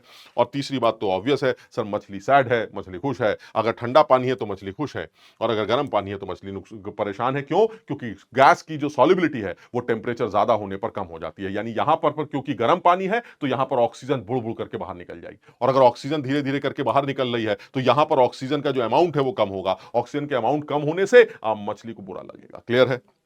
नेक्स्ट पॉइंट पर आते हैं। नेक्स्ट पॉइंट की बात करते हैं तो एक ट्रेडिशनल टॉपिक स्टार्ट होता है इस सॉल्यूशंस के चैप्टर का, और वो ट्रेडिशनल टॉपिक बहुत साफ है, जिसमें कहा जाता है कि आप वेपर प्रेशर्स को डिफाइन करिए लिक्विड्स के। तो लिक्विड्स के वेपर प्रेशर के बारे में यही कहते हैं कि जब कभी भी किसी लिक्विड को एक पर्टिकुलर टेम्परेचर पर रखा जाए तो उस लिक्विड के सरफेस पर जो वेपर होती है, देखो बर्तन बंद रखना, आप समझो बात को, अदरवाइज वेपर बाहर उड़ेगी और वो लिक्विड वेपर बाहर निकल जाएगी, समझ रहे हैं। लेकिन अगर ढक्कन बंद है तो जो लिक्विड के सरफेस से वेपर्स बाहर आती हैं, उन वेपर्स का जो प्रेशर होता है, एक टाइम ऐसा आता है कि वेपर्स के कंडेंसेशन का जो रेट है और वेपर्स के जो इवेपोरेशन का रेट है वो सेम हो जाता है। यानी मैं ये कहना चाह रहा हूं कि कुछ ऐसी सिचुएशन की बात कर रहा हूं, मैं प्योर लिक्विड की अभी फिलहाल बात कर रहा हूं कि अगर मेरे पास कोई प्योर लिक्विड है तो इस प्योर लिक्विड के केस में, जैसे मान लीजिए ये आपका प्योर लिक्विड, तो अगर मान लीजिए एक प्योर लिक्विड की आप बात करें तो उस प्योर लिक्विड पर, ये मान लीजिए आपने प्योर लिक्विड ले लिया, तो इस प्योर लिक्विड में ऊपर की तरफ वेपर्स हैं, है ना, बात समझ रहे हैं, कुछ वेपर्स ऊपर इकट्ठी होने लगती हैं। तो एक टाइम ऐसा आता है कि ये जो वेपर्स ऊपर है, ये वेपर्स जो लिक्विड नीचे है उसके साथ इक्विलिब्रियम बना लेती है। आप मेरी बात समझ रहे हैं, यानी एक टाइम ऐसा आता है कि ये एक इक्विलिब्रियम बन जाता है, और जिस टाइम पर ये इक्विलिब्रियम सेट होता है उस टाइम पर ये वेपर्स जितना भी प्रेशर लगा रही हैं, यानी ऊपर आपका वेपर हो गया, नीचे आपका लिक्विड हो गया, तो ऐसे में ये वेपर चारों तरफ जो भी प्रेशर एक्सर्ट कर रही होती है, चाहे दीवारों की बात करें चाहे सरफेस की बात करें, ये वेपर जो भी प्रेशर एक्सर्ट कर रही होती हैं उसे वेपर प्रेशर कहते हैं। And vapour pressure is only temperature dependent, यानी एक पर्टिकुलर लिक्विड की बात कर रहा हूं, दो लिक्विड्स को कंपेयर नहीं कर रहा हूं, एक पर्टिकुलर लिक्विड का जो वेपर प्रेशर है वो सिर्फ टेम्परेचर पर डिपेंड करता है। आप टेम्परेचर चेंज करेंगे वेपर प्रेशर चेंज करेगा, and this is logical. Logical क्यों है? क्योंकि sir this is an equilibrium, और इस इक्विलिब्रियम का जो इक्विलिब्रियम कांस्टेंट है वो सिर्फ टेंपरेचर पर डिपेंड करता है, और इक्विलिब्रियम कांस्टेंट की वैल्यू वेपर प्रेशर के बराबर है। यानी कहने का मतलब ये हुआ कि अगर मैं इस लिक्विड के एक इक्विलिब्रियम कांस्टेंट की बात करूं तो it will be pressure of vapours, and equilibrium constant that is K, equilibrium constant जिसको आप यहां पर कैपिटल के कह रहे हैं, is only temperature dependent, is only temperature dependent. तो अगर इक्विलिब्रियम कांस्टेंट सिर्फ टेम्परेचर डिपेंडेंट है तो इसका मतलब है वेपर प्रेशर भी सिर्फ टेम्परेचर डिपेंडेंट होगा। यानी किसी भी प्योर लिक्विड का वेपर प्रेशर, हम देखो एक ही लिक्विड की बात कर रहे हैं, बच्चे इस बारे में बहुत परेशान करते हैं, वो कहते हैं सर ऐसा नहीं, हमने किताब में पढ़ा है कि लिक्विड का वेपर प्रेशर उसके नेचर पर भी डिपेंड करता है। अबे उसका नेचर तो फिक्स हो गया ना, जब लिक्विड फिक्स हो गया तो नेचर फिक्स हो गया। वो तो तब बात करी जाती है जब दो लिक्विड्स को कंपेयर किया जाए। सर इन दोनों लिक्विड्स का वेपर प्रेशर किन चीजों पर डिपेंड करेगा? एक सर टेम्परेचर पर, बिल्कुल सही है, दूसरा सर उनके नेचर पर। हो सकता है ये लिक्विड ऐसा हो जिसका नेचर ज्यादा अच्छा हो, जिसका उड़ना ज्यादा आसान हो, जिसका बाहर उड़ पाना ज्यादा आसान हो, जिसकी वजह से उसका वेपर प्रेशर ज्यादा हो सकता है पर्टिकुलर टेंपरेचर पर। और ऐसा भी हो सकता है सर दोनों लिक्विड्स एक जैसे नेचर के हैं लेकिन टेंपरेचर अलग अलग है, तो भी वेपर प्रेशर बदल जाएगा। यानी कहने का मतलब यह हुआ किसी पर्टिकुलर लिक्विड की अगर आप बात कर रहे हैं तो उसका वेपर प्रेशर सिर्फ टेंपरेचर पर डिपेंड करता है, क्योंकि वेपर प्रेशर वो प्रेशर है कि जिस टाइम पर वो लिक्विड वेपर के साथ इक्विलिब्रियम बनाए उस टाइम पर वो वेपर चारों तरफ जो भी प्रेशर एक्सर्ट करेगा that is known as vapour pressure at that particular temperature. Clear? समझ में आ रहा है?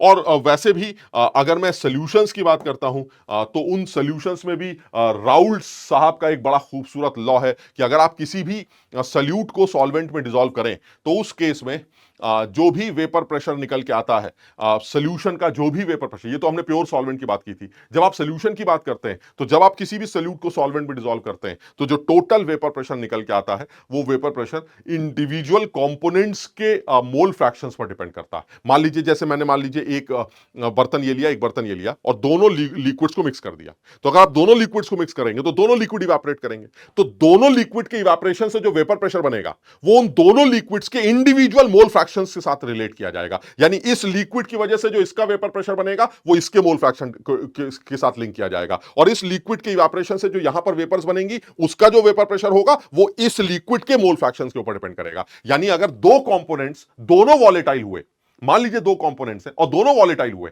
तो पहले कंपोनेंट का वेपर प्रेशर उसके प्योर स्टेट के वेपर प्रेशर को उसके मोल फ्रैक्शन से मल्टीप्लाई करके निकाला जाएगा, और दूसरे कंपोनेंट का वेपर प्रेशर, उस मिक्सचर का वेपर प्रेशर, वो उस सेकंड कंपोनेंट के प्योर स्टेट के मोल वेपर प्रेशर को उसके मोल फ्रैक्शन से मल्टीप्लाई करके निकाला जाएगा। यानी कहने का मतलब यह हुआ कि अगर मैं इसको थोड़ा सा और क्लियरली समझाऊं तो इसका मतलब यह हुआ कि मान लीजिए मेरे पास एक लिक्विड ये था और दोनों को मिलाकर मैंने इसको इस बर्तन के अंदर भर दिया। मान लीजिए कुछ ये सिचुएशन, सर एक लिक्विड ये है, एक लिक्विड ये है, इसके जो प्योर स्टेट का वेपर प्रेशर, इसके प्योर स्टेट का वेपर प्रेशर मान लीजिए P1 नॉट, इसके प्योर स्टेट का वेपर प्रेशर मान लीजिए P2 नॉट। जब वो उन दोनों को मिलाया तो यहां पर इन दोनों का जो मोल फ्रैक्शन है वो Chi1 और Chi2 है। अब वो हमसे पूछ रहा है कि यहां पर टोटल वेपर प्रेशर क्या होगा। तो जो टोटल वेपर प्रेशर होगा वो दोनों वेपर प्रेशर्स के सम के बराबर होगा, that is P1 plus P2। और P1 के लिए राउट ने ये बोला है कि अगर आप यहां पर P1 का हिस्सा चाहते हैं, यानी यहां पर इस ए कंपोनेंट यानी फर्स्ट कंपोनेंट का आप चाहते हैं कि वेपर प्रेशर कितना है, तो वो राउट ने बोला है कि उसके प्योर स्टेट के वेपर प्रेशर को उसके यहां के मोल फ्रैक्शन से मल्टीप्लाई कर दो। सिमिलरली अगर आप सेकंड कंपोनेंट का वेपर प्रेशर चाहते हैं तो उसके प्योर स्टेट के वेपर प्रेशर को उसके यहां के मोल फ्रैक्शन से मल्टीप्लाई कर दो। यानी अगर आप टोटल वेपर प्रेशर निकालना चाहते हैं तो आइडियली जो टोटल वेपर प्रेशर निकल के आ रहा है वो टोटल वेपर प्रेशर इस इक्वेशन से कैलकुलेट किया जाना चाहिए। समझे बात को? यानी कहने का मतलब यह हुआ total vapour pressure is P1 naught x1 plus P2 naught x2 या PA naught xa plus PB naught xb, where x1 and x2 are the mole fractions of these two components जो बाइनरी सॉल्यूशंस में आपने use किए। Clear है? तो ये बड़ा खूबसूरत लॉ राउल्ट साहब ने बनाया है और इस लॉ के अकॉर्डिंगली अगर मैं सिंपल एक बात और जोड़ूं कि सर ये तो आपकी बात समझ में आती है कि जो लिक्विड है वो दो लोगों से मिलकर आपने बनाया था सर, उसमें एक सॉल्यूट था एक सॉल्वेंट था। सर जो वेपर्स बन रही हैं उन वेपर्स में भी तो दोनों कंपोनेंट्स हैं। हाँ, उन वेपर्स में भी दोनों कंपोनेंट्स हैं। तो अगर उन वेपर्स के अंदर भी दोनों कंपोनेंट्स हैं तो उन दोनों कंपोनेंट्स का वेपर के अंदर मोल फ्रैक्शन क्या है। यानी लिक्विड के अंदर के मोल फ्रैक्शन को तो आपने x1 x2 ले लिया और टोटल प्रेशर को P1 x1 plus P2 naught x2 से डिफाइन कर दिया। चलिए मैं मान लेता हूं बात को, लेकिन अब ये बताइए जो वेपर बनी थी उस वेपर में x1 और x2 दोनों है ना सर, मतलब अब 1 और 2 दोनों कंपोनेंट है ना। तो अगर दोनों कंपोनेंट है तो उन दोनों कंपोनेंट का वेपर फेज में मोल फ्रैक्शन क्या है। तो सर वेपर फेज का टोटल प्रेशर आपको पता है और वेपर फेज का इंडिविजुअल कंपोनेंट का भी वेपर प्रेशर आपको पता है, that is P1 not into x1, that is Raoult's law. समझ रहे हो बात को? यानी मैं अगर अपनी बात से समझाना चाहूं तो मैं ये बताना चाह रहा हूं कि जो टोटल प्रेशर है दैट इज PT, वो आप पहले ही बोल चुके हैं P1 not into Chi1 plus P2 naught into Chi2। ये तो हमारी पहली बात हो चुकी है। What is P1 naught into Chi1, यहां पर एक्सप्लेन करते हैं। P1 naught into Chi1 is the vapour pressure of component या फिर ऐसे लिखते हैं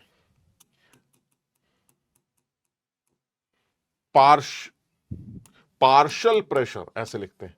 इसका जो हिस्सा है partial pressure of component one, this P1 naught into x1, ये इस फर्स्ट कंपोनेंट का ऊपर पार्शियल प्रेशर। और इसी तरह से P2 इंटू x2 नॉट क्या है, sorry P2 naught into x2 क्या है, this is the partial pressure of component 2। इसका मतलब ये हुआ कि अगर मैं टोटल प्रेशर जानता हूं PT और दो गैसेस के पार्शियल प्रेशर भी जानता हूं तो डाल्टन्स लॉ को अगर अप्लाई करूं, अप्लाइंग डाल्टन्स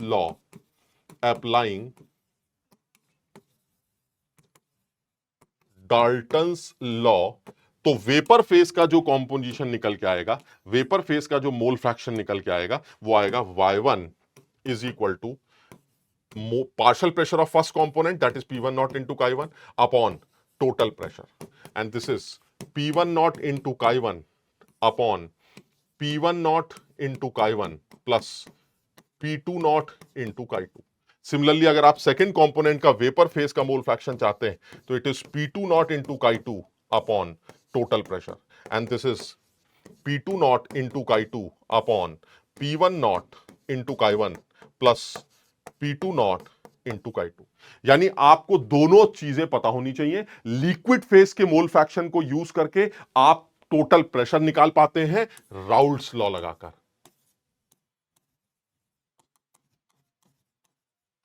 यानी x1 x2 की मदद से आपको PT मिल जाता है राउल्ट्स लॉ लगाकर। और Y1 Y2 अगर आप निकालना चाहते हैं तो आपको डाल्टन्स लॉ लगाना पड़ता है। एंड डाल्टन्स लॉ क्या कहता है, मेरा वेपर फेस के अंदर जो मेरा कॉम्पोजिशन है या मेरा मोल फ्रैक्शन है वो मेरा partial pressure divided by total pressure, यही डाल्टन्स लॉ है। और मेरा मोल फ्रैक्शन पार्शियल प्रेशर कितना है अकॉर्डिंग टू राउल्ट्स लॉ, मेरा पार्शियल प्रेशर कितना है P1 naught into Chi1। So that means मेरा हिस्सा P1 नॉट इंटू Chi1 है और टोटल प्रेशर PT है, तो मेरे हिस्से को टोटल प्रेशर से डिवाइड करके आप मेरा वेपर फेस का कॉम्पोजिशन निकाल सकते हैं। तो आप Y1 Y2 निकाल सकते हैं। यानी मैं सजेस्ट ये कर रहा हूं, जो मैं लिखने जा रहा हूं, जिस पर मेंस लेवल पर इनफाइनाइट सवाल बनाए जाते हैं, एडवांस लेवल पर भी इनफाइनाइट सवाल बनाए जाते हैं, वो ये है कि Chi1 Chi2 P1 not P2 not की मदद से आप y1 और y2 निकाल सकते हैं। क्लियर है? सबको ये बात समझ में आ रही है? इसी तरह से अगर y1 और y2 तुम समझते हो ना, y1 and y2 they are एक जैसे, मतलब y1 अगर पता है तो y2 भी पता है, इसी तरह से chi1 पता है तो chi2 भी पता है, क्योंकि chi2 इज 1 माइनस chi1। तो मैं ये सिर्फ बताना चाह रहा हूं chi1 chi2 में से कुछ भी गिवन हो और साथ में p नॉट वैल्यूज गिवन हो तो आप y1 y2 निकाल लेंगे। सिमिलरली अगर मैं यहां पर लिखूं y1 या y2 में से कुछ भी गिवन हो और साथ में p not values given, p1 not p2 not, तो फिर आप आंख बंद करके ये याद कर लीजिए कि आप chi1 और chi2 भी निकाल सकते हैं। यानी दिस इज वाइस वर्सा, जिस पर दुनिया भर के सवाल जो है जेई ने पूछे हैं और आपको दो फॉर्मूले बताए गए हैं। आप उन फॉर्मूलों को याद करके उनके आने वाले सवालों की प्रैक्टिस करिए, आप देखेंगे कि आपके मेंस लेवल पर फिर वही सवाल देखने को मिलेंगे। chi1 chi2 p1 p2 not की मदद से y1 y2 और y1 y2 की मदद से chi1 chi2। ये सिंपल एक रिलेशन। क्लियर है? यानी अगर मैं और जनरल लिखना चाहूं तो वो ये है chi1 chi2 की मदद से y1 y2 और y1 y2 की मदद से chi1 chi2 with the help of p1 naught and p2 not. ये कन्वर्जन्स हमें आने चाहिए। क्लियर है? समझ में आ गया? चलिए नेक्स्ट पॉइंट पर आते हैं। नेक्स्ट पॉइंट क्या है? नेक्स्ट पॉइंट यही है सर, आपने एक आइडियल सिस्टम की बात की थी सर। आइडियल सिस्टम एक ऐसा सिस्टम था जिसके बारे में हम यहां बात भी कर रहे थे। आइडियल सिस्टम एक ऐसा सिस्टम बनाया था जो कि हर कॉम्पोजिशन पर राउल्ट्स लॉ को फॉलो करता है। सर आप किसी भी कॉम्पोजिशन की बात कर लीजिए, सर किसी भी कॉम्पोजिशन की आप बात कर लीजिए, चाहे आप इस कॉम्पोजिशन की बात कर लीजिए, यानी chi1 की वैल्यू दे रखी है, chi2 की वैल्यू दे रखी है, तो ये एक आइडियल सिस्टम है जिसमें एक कॉम्पोनेंट का जो वेपर प्रेशर है इस कॉम्पोजिशन वाले कॉम्पोनेंट का वो ये, दूसरे कॉम्पोनेंट का ये है और दोनों को जोड़कर ये है। यानी अगर आप इस फॉर्मूले के अकॉर्डिंगली टोटल प्रेशर निकालते हैं p1 not chi1 plus p2 not chi2 से, तो जो टोटल प्रेशर निकल के आएगा वो ये आएगा। So that means her composition पर ये राउल्ट्स लॉ फॉलो कर रहा है, यानी टोटल प्रेशर हमेशा p1 प्लस p2 से यानी p1 not chi1 plus p2 not chi2 से निकाला जाता है and that is ideal solution. और आइडियल सोल्यूशन के लिए बोला कब जाता है? जब इंट्रैक्शंस सिमिलर, यानी दो लिक्विड्स को आप मिक्स कर रहे हैं और दोनों लिक्विड्स के मिक्स करने के बाद मैंने उससे पूछा कि तुम्हें आप कैसा लगता है, तो दोनों लिक्विड्स यही कहते हैं कि यार हमें कोई फर्क नहीं पड़ रहा, जैसे हम पहले थे वैसे अब भी, हमें पहले भी ऐसे ही लगता था, बाद में भी ऐसे ही लग रहा है। तो मैंने कहा मतलब कह रहा है पहले हम जब अकेले थे तो हमारे बीच में जो इंटरेक्शंस होते थे, आज जब हम मिक्स हो गए हैं तो भी हमारे बीच के जो इंटरेक्शंस आपस में वो सिमिलर। यानी आइडियल सिस्टम की अगर आप बात कर रहे हैं तो इसमें ज्यादा कुछ सोचना नहीं है। ए एंड बी इंटरेक्शंस जो थे हमारे, they are similar as A B interactions. यानी कहने का मतलब ये हुआ अगर इस तरह की कोई सिचुएशन हमें दिखाई देती है तो ए बी बी जो इंटरेक्शंस हैं अगर वो ए बी इंटरेक्शंस के बराबर हैं तो that is system is ideal, जैसा पहला था वैसे अब भी रहेगा। लेकिन अगर ऐसा नहीं है तो ऐसे में हमारा सिस्टम जो है वो नॉन आइडियल सिचुएशन बनता है। और नॉन आइडियल सिचुएशन में जो हमारा आइडियल सिचुएशन की बात करें तो आपको देखने को मिल रहा है कि जो हमारा P1 है वो P1 नॉट इंटू chi1 और जो हमारा P2 है वो P2 नॉट इंटू chi2 से निकाला जा रहा है। बिल्कुल सही है सर, ठीक है ये। लेकिन जब आप नॉन आइडियल सिस्टम की बात करेंगे तो P1 is not equal to P naught chi and P2 is not equal to P2 naught into chi2। क्यों? क्योंकि सर अब ये सिस्टम आइडियल है, नॉन आइडियल है, ये आइडियल सिचुएशन से डेविएट कर रहा है। अब इसको ऐसा लगता है कि अंदर जाने के बाद जब मैं मिक्स होऊंगा, दोनों लोग आपस में मिक्स करेंगे, तो ऐसे में उस मिक्सिंग के दौरान हमारे इंट्रैक्शंस जो हैं वो बढ़ जाएंगे या घट जाएंगे। यानी वो उन दोनों कंपोनेंट में से किसी भी कंपोनेंट को ऐसा लग सकता है कि यार जब मैं अकेले था तब ज्यादा खुश था, जब अकेले था तो अपने दोस्त के साथ जब इंटरेक्ट करता था कम इंटरेक्ट करता था, आज तुम्हारे साथ मिक्स होकर एक सोल्यूशन में कन्वर्ट हो गया लेकिन अब तुम्हारे साथ का इंटरेक्शन वो अलग है। तो ऐसे में सिस्टम आपका नॉन आइडियल सिस्टम बने। समझ रहे बात को? पहले हमारा डेल्टा एच मिक्सिंग 0 हुआ करता था, पहले हमारा डेल्टा एच मिक्सिंग पॉजिटिव हुआ करता था। यानी सारी सिचुएशंस की अगर आप बात करें तो सारी सिचुएशन ये कहती है कि ये पूरा सिस्टम एक आइडियल सिस्टम है जिसमें डेल्टा एच मिक्सिंग 0 है। Change in enthalpy takes during the formation of, there is a change in enthalpy, there is no change in enthalpy, there is no change in enthalpy. So change delta H की value में कोई change नहीं आएगा। This is ideal system. Mixing की entropy तो हमेशा positive होती है सर। जब भी मिक्सिंग होगी सर अनसिमिट्री आएगी सर, अनसिमिट्री आएगी तो एंट्रोपी तो बढ़ेगी बढ़ेगी। और क्योंकि मिक्सिंग हो रही है तो डेल्टा जी नेगेटिव होगा, क्योंकि delta G is the spontaneity. Mixing हुई तो इसका मतलब डेल्टा जी नेगेटिव। इसका मतलब ये हुआ सर बड़ा क्लियर है कि आइडियल सिचुएशन के लिए ये सिस्टम दिखाया जाता है। लेकिन अगर हम नॉन आइडियल सिस्टम की बात करते हैं तो सर डेल्टा एच मिक्सिंग 0 नहीं होगा। क्यों? क्योंकि इंटरेक्शन सिमिलर नहीं है। दूसरी बात सर सर मिक्सिंग हो रही है तो एंट्रोपी तो बढ़ेगी बढ़ेगी, that is delta is positive. Sir क्योंकि मिक्सिंग हुई तो डेल्टा जी भी नेगेटिव होगा, ये भी सही है, लेकिन delta U mixing is not equal to zero, delta P mixing is not equal to zero. मेरी बात समझ रहे हैं? यानी आइडियल सिचुएशन की बात करें और नॉन आइडियल सिचुएशन की बात करें तो आइडियल सिचुएशन एक ऐसी सिचुएशन है जिसमें सब कुछ अच्छा है, जिसमें दो लिक्विड्स को आप मिक्स कर रहे हैं, दोनों को कुछ पता ही नहीं चल रहा है, तो यानी जैसा पहले थे अलग अलग वैसे ही मिलने के बाद है, कोई फर्क नहीं पड़ता, तो उनके लिए ये सारी चीजें वैलिड। लेकिन अगर फर्क पड़ता है तो उसके लिए कुछ भी वैलिड नहीं होगा। हाँ, ये कंपोनेंट्स हमेशा इस तरह से लिखे गए हैं क्योंकि ये हमारी थर्मोडायनेमिक्स से रिलेटेड, ये कंपोनेंट्स हमारी थर्मोडायनेमिक्स से रिलेटेड है, इसमें कोई शक नहीं है सर। यानी अगर थर्मोडायनेमिक्स ये कहती है कि मिक्सिंग से एंट्रोपी बढ़नी है तो चाहे वो नॉन आइडियल सॉल्यूशन बने चाहे वो आइडियल सॉल्यूशन बने, एंट्रोपी तो बढ़ेगी बढ़ेगी। और अगर थर्मोडायनेमिक्स ये कहती है कि अगर दो लोग मिक्स हो रहे हैं तो that means process is spontaneous, तो डेल्टा जी चाहे वो आइडियल सॉल्यूशन बने चाहे वो नॉन आइडियल सॉल्यूशन बने, delta G less than zero होगा, तो डेल्टा जी यहां भी लेस देन जीरो होगा, डेल्टा जी वहां भी लेस देन जीरो होगा, तो इससे फर्क नहीं पड़ता। क्लियर है?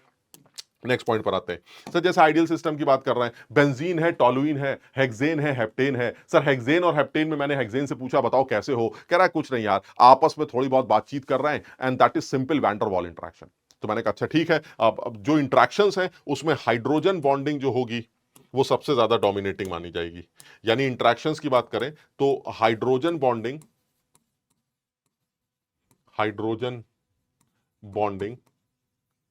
वो ज्यादा डोमिनेटिंग है वैन डर वाल इंटरेक्शन से, वैन डर वाल्स इंटरेक्शन से, और ये ज्यादा डोमिनेटिंग है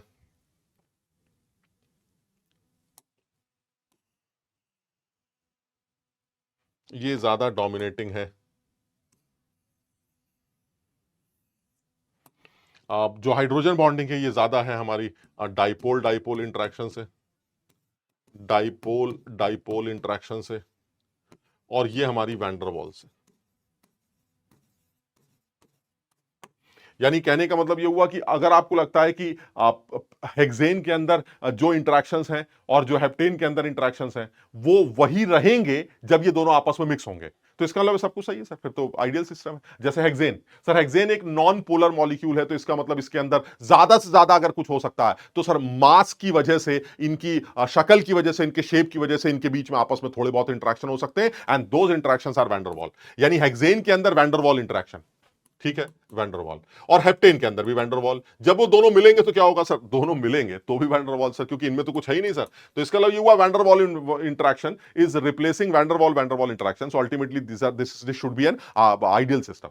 समझ बात को? क्लोरोबेंजीन जैसे पहले थे, ब्रोमोबेंजीन, सर जब एक जैसे लोग जब आपस में जुड़ते हैं तो ऐसे में सर सिमिलर इंटरेक्शंस ही रिप्लेस होते हैं, और सिमिलर टाइप के इंटरेक्शंस को सिमिलर टाइप का इंटरेक्शन ही रिप्लेस करता है और हमारा सिस्टम आइडियल सिस्टम बनता है। लेकिन अगर आप नॉन आइडियल सिस्टम की बात करते हैं, जैसे कि आप पॉजिटिव डेविएटेड सिस्टम या नेगेटिव डेविएटेड सिस्टम की बात करते हैं, तो अगर आप पॉजिटिव डेविएशन की बात करते हैं या नेगेटिव डेविएशन की बात करते हैं, जिसमें आप लिख सकते हैं ए एंड बी इंटरेक्शंस जो होते हैं वो हमारे, अगर आप पॉजिटिव डेविएशन की बात कर रहे हैं तो they are greater than A B interactions.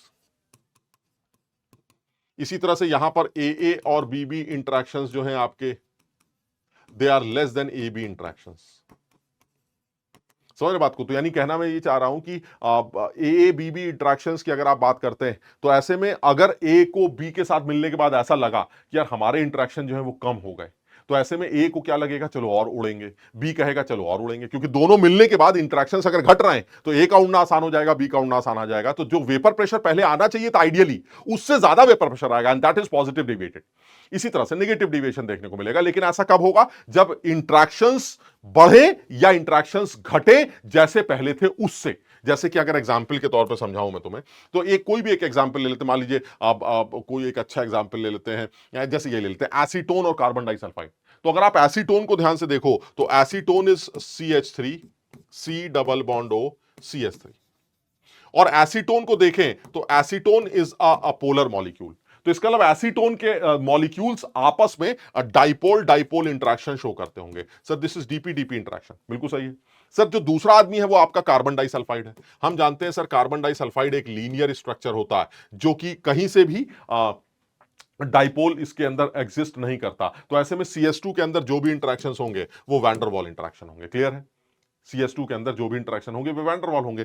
अब आप इन दोनों को अगर आपस में मिलाते हैं तो क्या होगा सर, जब आप इन दोनों को आपस में मिलाएंगे तो ये जो हमारा CS2 है सर, वो इस एसीटोन के डाइपोल डाइपोल इंटरेक्शंस के बीच में घुसेगा। यानी अगर एसीटोन के दो मॉलिक्यूल्स आपने ये ले लिए, CH3 C double bond O CH3, this is del plus and this is del minus, तो ऐसे में इनके बीच में जो भी इंटरेक्शन हो रहे थे वो कौन से इंटरेक्शन थे सर, देवर डाइपोल डाइपोल इंटरेक्शन। लेकिन जैसे ही आप इसको CS2 के साथ मिलाएंगे तो CS2 बीच में घुसने लगेगा और बीच में घुसने की वजह से वो डाइपोल डाइपोल इंटरेक्शन को कमजोर करने की कोशिश करेगा। यानी एक स्ट्रॉन्ग इंटरेक्शन को एक कमजोर इंटरेक्शन रिप्लेस करने जा रहा है सर, दिस इज पक्का अ पॉजिटिव डेविएशन।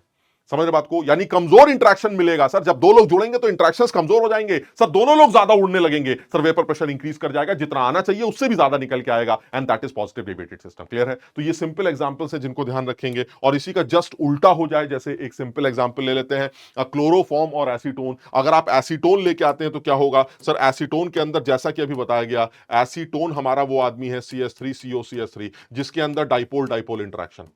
क्लियर है सर, डाइपोल डाइपोल। और जो क्लोरोफॉर्म आपने लिया sir, this is CHCl3, sir साफ समझ में आता है सर, क्लोरोफॉर्म भी एक पोलर मॉलिक्यूल है, इसके अंदर भी डाइपोल डाइपोल इंटरेक्शन होने चाहिए। लेकिन जब आप इन दोनों को मिलाते हैं तो क्या होता है सर, जब आप इन दोनों को मिलाते हैं तो ये एसीटोन जब क्लोरोफॉर्म के साथ मिलाया जाता है तो ऐसे में सर एक हाइड्रोजन बॉन्डिंग जैसा देखने को मिलता है सर, इनके बीच में आपस में हाइड्रोजन बॉन्डिंग देखने को मिलती है। यानी इस बार जो इंटरेक्शन है सर, वो हाइड्रोजन बॉन्डिंग का इंटरेक्शन है, दिस इज HB। और हम जानते हैं sir HB is much greater than DPDP। इसका मतलब क्या हुआ सर, अब आप इन दोनों को मिलाते हैं तो एक स्ट्रॉन्ग इंटरेक्शन पैदा हो रहा है सर। अब अगर एसीटोन से कहा जाए अब उड़ो तो वो क्या बोलेगा, नहीं नहीं यार, अब तो एसीटोन के हम क्लोरोफॉर्म के साथ हैं और क्लोरोफॉर्म हमें उड़ने से रोकता है बिकॉज ऑफ हाइड्रोजन बॉन्ड। तो इस बार क्लोरोफॉर्म भी कम उड़ेगा और ये भी कम उड़ेगा, जिसकी वजह से जो टोटल वेपर प्रेशर आना चाहिए था आइडियली उससे कम आएगा, and that is negative deviated system. बात समझ रहे? इसी तरह से सर HCl वाटर के अंदर या कोई भी स्ट्रॉन्ग एसिड वाटर के अंदर सर, HCl सर थोड़ा बहुत जो भी उड़ता होगा, लेकिन जब वो पानी के अंदर आता है तो सर वो आयनिक आयंस में टूट जाता है, और आयंस में जब टूट जाता है तो आयंस इवापोरेट नहीं करते सर, तो इसका मतलब वेपर प्रेशर वैसे डिक्रीज कर जाएगा सर। इसी तरह से HNO3 के अंदर ये हमारा नेगेटिव डेविएटेड सिस्टम माने जाएंगे। क्लियर है? अच्छा, अब इसी के अंदर अब जैसे ग्राफ भी बना सकते हैं आप। ग्राफ अगर ध्यान से देखें तो सर वेपर प्रेशर है, आइडियल नॉन आइडियल सिस्टम का अगर पॉजिटिव डेविएटेड है तो सर वेपर प्रेशर जो है वो आपको बढ़ा हुआ दिखाई देगा, बिल्कुल सही है, दिस इज पॉजिटिव डेविएशन। और अगर आपका नेगेटिव डेविएशन है तो वेपर प्रेशर आइडियल सिचुएशन से घटा हुआ दिखाई देगा। तो ये ठीक है सर, कब पॉजिटिव कब नेगेटिव डेविएशन सिस्टम बनेगा उसकी कंडीशंस और उसके तरीका भी मैंने तुम्हें सिखाया। मैं चाहता क्या हूं कि आप उन एग्जांपल्स को भी ध्यान रखें और एक बार अपने आप प्रिडिक्ट करके देखें कि ऐसा क्यों कहा कि ये आइडियल सिस्टम नहीं होके पॉजिटिव डेविएटेड या नेगेटिव डेविएटेड। जब कभी भी स्ट्रॉन्गर इंटरेक्शंस को कोई वीक इंटरेक्शन रिप्लेस करने जाएगा मिक्सिंग के बाद तो ऐसे में पक्का पॉजिटिव डेविएटेड सिस्टम बनेगा, और कभी भी वीक इंटरेक्शंस को कोई स्ट्रॉन्ग इंटरेक्शन रिप्लेस करने जाएगा मिक्सिंग के बाद तो वो पक्का नेगेटिव डेविएटेड सिस्टम बनेगा। क्लियर है? ठीक है, चलिए सर नेक्स्ट पॉइंट पर आते हैं। नेक्स्ट पॉइंट बहुत सिंपल है। अब जब आप एजियोट्रॉप्स की बात करते हैं तो सर एजियोट्रॉपिक मिक्सचर एक यूनिक मिक्सचर है जिसमें यह कहा जाता है कि आप किसी भी मिक्सचर को, बाइनरी सिस्टम की अगर मैं बात करूं तो किसी भी बाइनरी सिस्टम में जो दो कंपोनेंट्स हैं उन दो कंपोनेंट्स को किसी एक पर्टिकुलर कंपोजिशन से ज्यादा सेपरेट नहीं कर सकते अगर आप फ्रैक्शनल डिस्टिलेशन कर रहे हैं। तो मैंने कहा मतलब कहना देखिए ऐसा है, अगर मैं जनरल सिचुएशन की बात करूं तो जनरल आइडियल सिचुएशन की बात करूं तो आइडियल सिचुएशन क्या कहती है? आइडियल सिचुएशन ये कहती है, आइडियल सिचुएशन ये कहती है कि अगर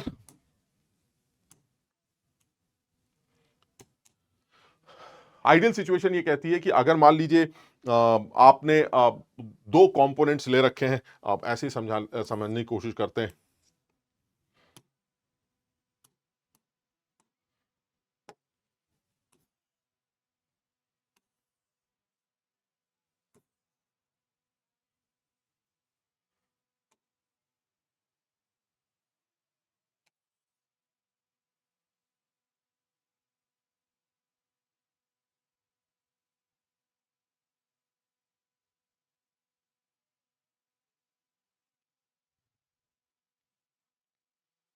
ये अभी आपने जो कर्व बनाया था उसी को एक बार समझने की कोशिश कर रहे हैं कि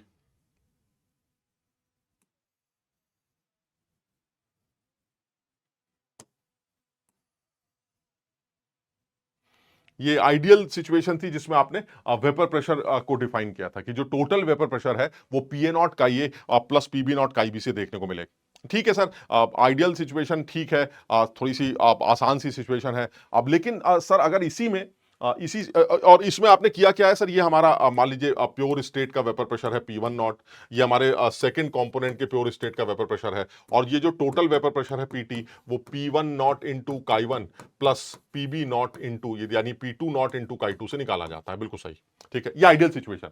अब अगर मैं थोड़ा सा समझता हूं बात को, अगर इसी आइडियल सिचुएशन के बारे में मैं कुछ ऐसा सोचूं कि भाई देखिए ऐसा है कि मैं एक फ्रैक्शनल डिस्टिलेशन प्रोसेस फॉलो करता हूं दो कंपोनेंट्स को एक दूसरे से सेपरेट करने के लिए, तो देखो थोड़ा सा समझना बड़ा आसान है।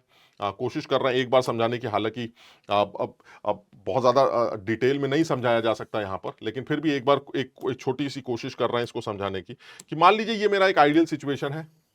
इस आइडियल सिचुएशन में सर ये हमारा P1 नॉट है, ये मान लेते हैं हमारा P2 नॉट है, और ये हमारा मान लीजिए हमारा ये वेपर फेज है, लिक्विड फेज है, और ये हमारा वेपर फेज। क्लियर है? यानी कहने का मतलब ये हुआ कि बीच में हमारा लिक्विड प्लस वेपर फेज है, this is liquid plus vapour, है ना। तो अब ये कह क्या रहा है, ये वेपर का कॉम्पोजिशन चल रहा है और ये लिक्विड का कॉम्पोजिशन चल रहा है। ठीक, तो किसी एक कॉम्पोजिशन की बात करते हैं, मान लीजिए मैं किसी भी एक कॉम्पोजिशन की बात करता हूं, इस कॉम्पोजिशन की बात करते हैं, है ना, कोई सिंपल सा ये कॉम्पोजिशन। तो इस कॉम्पोजिशन पर टोटल वेपर प्रेशर क्या होगा सर, आइडियल सिचुएशन में टोटल वेपर प्रेशर ये है सर, इस कॉम्पोजिशन का टोटल वेपर प्रेशर। तो this is what sir, this is x1 x2, यानी ये लिक्विड फेज का कॉम्पोजिशन है x1 x2। ठीक, अब अगर मैं ये कहूं कि इसी वेपर प्रेशर की जिसकी आप बात कर रहे हैं, इस वेपर प्रेशर के टाइम पर वेपर का कॉम्पोजिशन क्या होगा, तो सर अगर आप वेपर का कॉम्पोजिशन निकालना चाहते हैं तो इसी लाइन को वेपर की तरफ ले जाइए, और ले जाने के बाद सर इसको जो है नीचे ले आइए सर, ये आपका वेपर का कॉम्पोजिशन हो गया। ये देखिए दिस इज द कॉम्पोजिशन। यानी कहने का मतलब क्या हुआ, और ये बच्चों को बिल्कुल समझ में बहुत मुश्किल से आता है, तो उनको यही नहीं समझ में आता ये ग्राफ बन क्या रहा है, तो इसको थोड़ा समझने की कोशिश करना। ये x1 x2 है लिक्विड फेज का कॉम्पोजिशन, इस लिक्विड फेज के कॉम्पोजिशन पर वेपर का कॉम्पोजिशन क्या होगा, तो सर लिक्विड फेज के कॉम्पोजिशन को आप ऊपर लेके जाइए, ऊपर ले वेपर प्रेशर निकालिए, उसी वेपर प्रेशर की कॉम्पोजिशन, उसी वेपर प्रेशर पर वेपर्स का कॉम्पोजिशन क्या है, तो आप उसी लाइन को आप पैरेलली आगे बढ़ाइए और नीचे गिर जाइए। तो यानी ये y1 y2 है, यानी जिस टाइम पर x1 x2 रहा होगा उस टाइम पर y1 y2 ये रहा होगा। आप समझ रहे हैं? ठीक है, अच्छा अब मैं जो समझाना चाह रहा हूं वो ये है कि अब अगर मैं मान लीजिए मैं उसी y1 y2 को फिर से कंडेंस कर दूं, यानी अब मैं फ्रैक्शनल डिस्टिलेशन करना चाहता हूं, वो क्या है, स्टीम डिस्टिलेशन जिसको आप बोल सकते हैं, कि बार बार लिक्विड का कंपोजिशन लिया, उसको उड़ाया, उड़ाने के बाद उसको जो वेपर्स बनी उनको फिर से कंडेंस कर लिया, फिर कंडेंस करने के बाद फिर वो वेपर में कन्वर्ट होगा, उन वेपर्स को फिर से कंडेंस कर लिया, यानी ये काम आप बार बार कर रहे हैं। तो जब ये काम आप बार बार करेंगे तो क्या होगा जरा समझना, ये y1 y2 है, जिस टाइम पर x1 x2 था उस टाइम पर वेपर का कंपोजिशन y1 y2 था। अब आपने इस वेपर के कंपोजिशन को कंडेंस कर लिया, तो अब ये फिर से क्या बन गया, लिक्विड। तो अब ये फिर से नया क्या बन गया, उस नए लिक्विड का x1 x2 बन गया, और x1 x2 पता होते ही आपको टोटल प्रेशर पता चल जाता है। तो सर टोटल प्रेशर क्या निकल के आएगा, सर x1 x2 पता चलते ही ये टोटल प्रेशर होगा। सर ये देखिए ये इस टाइम पर, यानी ये y1 y2 नहीं रहा, ये दूसरे लिक्विड का जो ये आपने कंडेंस किया उस लिक्विड का x1 x2 है, और x1 x2 के बाद आपको प्रेशर कैसे पता चलता है, वेपर प्रेशर, आप इसी लाइन को ऊपर उठा देते हैं। अब बताइए ये वेपर प्रेशर आपका आ गया, इस टाइम पर वेपर का कंपोजिशन क्या होगा, सर जैसा कि आपने बताया सर इसी लाइन को आगे बढ़ा दीजिएगा सर, ये आपका वेपर का कंपोजिशन आ जाएगा, और आप इसको नीचे गिरा दीजिएगा सर, ये आपका वेपर का कंपोजिशन आ गया sir, this is the composition of the vapour. Clear? फिर क्या होगा सर, आप इसको इस वेपर के कंपोजिशन को फिर से जमा लीजिएगा, जब आप इसको फिर से जमाएंगे तो एक तीसरा लिक्विड बनेगा, उस तीसरे लिक्विड का ये x1 x2 बनेगा, उस x1 x2 का टोटल प्रेशर कितना होगा, सर इसी लाइन को ऊपर उठा लीजिएगा, आपको टोटल प्रेशर पता चल जाएगा, ये लीजिए ये पता चल गया। और सर यहां पर फिर से लिक्विड का वेपर का कंपोजिशन क्या होगा, सर इस लाइन को आगे बढ़ाइए और इसको नीचे ले जाइए, सर ये आपका वेपर का कंपोजिशन आ जाएगा। मैं ये बताना चाह रहा हूं कि जब आप किसी आइडियल सिस्टम की बात करते हैं तो उस आइडियल सॉल्यूशन के लिए आप उसको बार बार फ्रैक्शनल डिस्टिलेट करके या स्टीम डिस्टिलेशन करके, आप जिसे आप डिस्टिलेशन प्रोसेस कहते हैं, उस टाइम पर आप एक प्योर कंपोनेंट हासिल कर सकते हैं। यानी जैसे जैसे आप ये काम करते रहेंगे, लिक्विड का मिक्सचर लिया, दो लिक्विड्स को मिलाया, आइडियल सॉल्यूशन बना, जो वेपर बनी उनको कंडेंस कर लिया, फिर इससे जो वेपर बनी उनको कंडेंस कर लिया, फिर इससे जो वेपर बनी उनको कंडेंस कर लिया। तो एक टाइम ऐसा आता है कि आप धीरे धीरे धीरे धीरे उस लिक्विड की तरफ पहुंच जाते हैं जिसका वेपर प्रेशर ऑलरेडी ज्यादा था और वो प्योर मिलने लगता है। आप समझ रहे हैं? आप देख रहे हैं ये सिस्टम लगातार, ये सिस्टम जो आपका था ये लगातार एनरिच होता चला जा रहा है किसी एक कंपोनेंट के रेस्पेक्ट में, और वो कंपोनेंट है जिसका ऑलरेडी वेपर प्रेशर बहुत ज्यादा है। आप समझ रहे हैं, जिसका वेपर प्रेशर इन दोनों में ज्यादा था। यानी आइडियल सिस्टम के लिए कहा जाता है कि आप इस फ्रैक्शनल डिस्टिलेशन को अगर आप बार बार अंजाम देते हैं तो आपको लास्ट वाले बर्तन में एक प्योर कंपोनेंट, 1 और 2 में से एक प्योर कंपोनेंट मिल जाएगा, और वो कंपोनेंट वो होगा जिसका वेपर प्रेशर पहले से ज्यादा था, यानी जो मोर वॉलेटाइल होगा वो आपको लास्ट में मिल जाएगा। क्लियर है ये वाली बात? लेकिन सर अगर आप नॉन आइडियल सिस्टम लेते हैं तो नॉन आइडियल सिस्टम में ऐसा देखने को आपको नहीं मिलता। अगर आप नॉन आइडियल सिस्टम लेते हैं, मान लीजिए जैसे मैं पॉजिटिव डेविएटेड सिस्टम लेता हूं, तो अगर आप पॉजिटिव डेविएटेड सिस्टम लेते हैं तो उसमें ऐसा देखने को नहीं मिलता सर आपको। मान लीजिए ये एक सिस्टम लेते हैं, जिस जब हम ये सेम काम दोबारा काम करते हैं किसी नॉन आइडियल सिस्टम के अंदर, तो हम फिर से वही हरकत कर रहे हैं। किसी नॉन आइडियल सिस्टम के अंदर मान लीजिए कुछ ऐसे ले लेते हैं, है ना, तो हम जानते ही हैं कि नॉन आइडियल सिस्टम कैसा होगा सर। नॉन आइडियल सिस्टम ये, ठीक,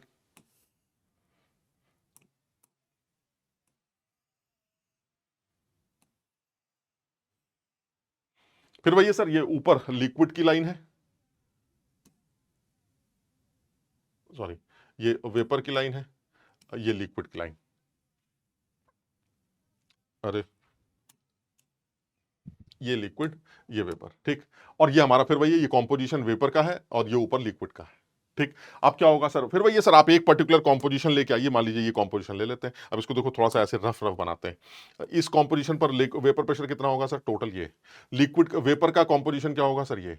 फिर आपने इसी कॉम्पोजिशन को कंडेंस किया तो नया वेपर प्रेशर आया ये, फिर आगे गए, फिर आगे गए, फिर आगे गए, फिर आगे गए, फिर आगे गए, फिर आगे गए, फिर आगे गए, फिर आगे गए, और अब आप यहां पे जाके रुक गए। यानी मैं ये बताना चाह रहा हूं कि इस कॉम्पोजिशन से ज्यादा आप इन दोनों लिक्विड्स को सेपरेट कर ही नहीं पाएंगे। मैं ये बताना, आइडियल सिस्टम में क्या था, आगे गए, जैसे अभी आइडियल, इसी के पैरेलली अगर मैं आइडियल सिस्टम बनाता हूं तो क्या होगा, बिल्कुल इसी के पैरेलली एक बार आइडियल सिस्टम बना के देखता हूं। बिल्कुल पैरेलली आइडियल सिस्टम बनाते हैं तो कैसा दिखेगा, बिल्कुल पैरेलली अगर आप इसके आइडियल सिस्टम बनाते हैं तो ये ऐसा दिखाई देगा। जरा समझना आपने आप।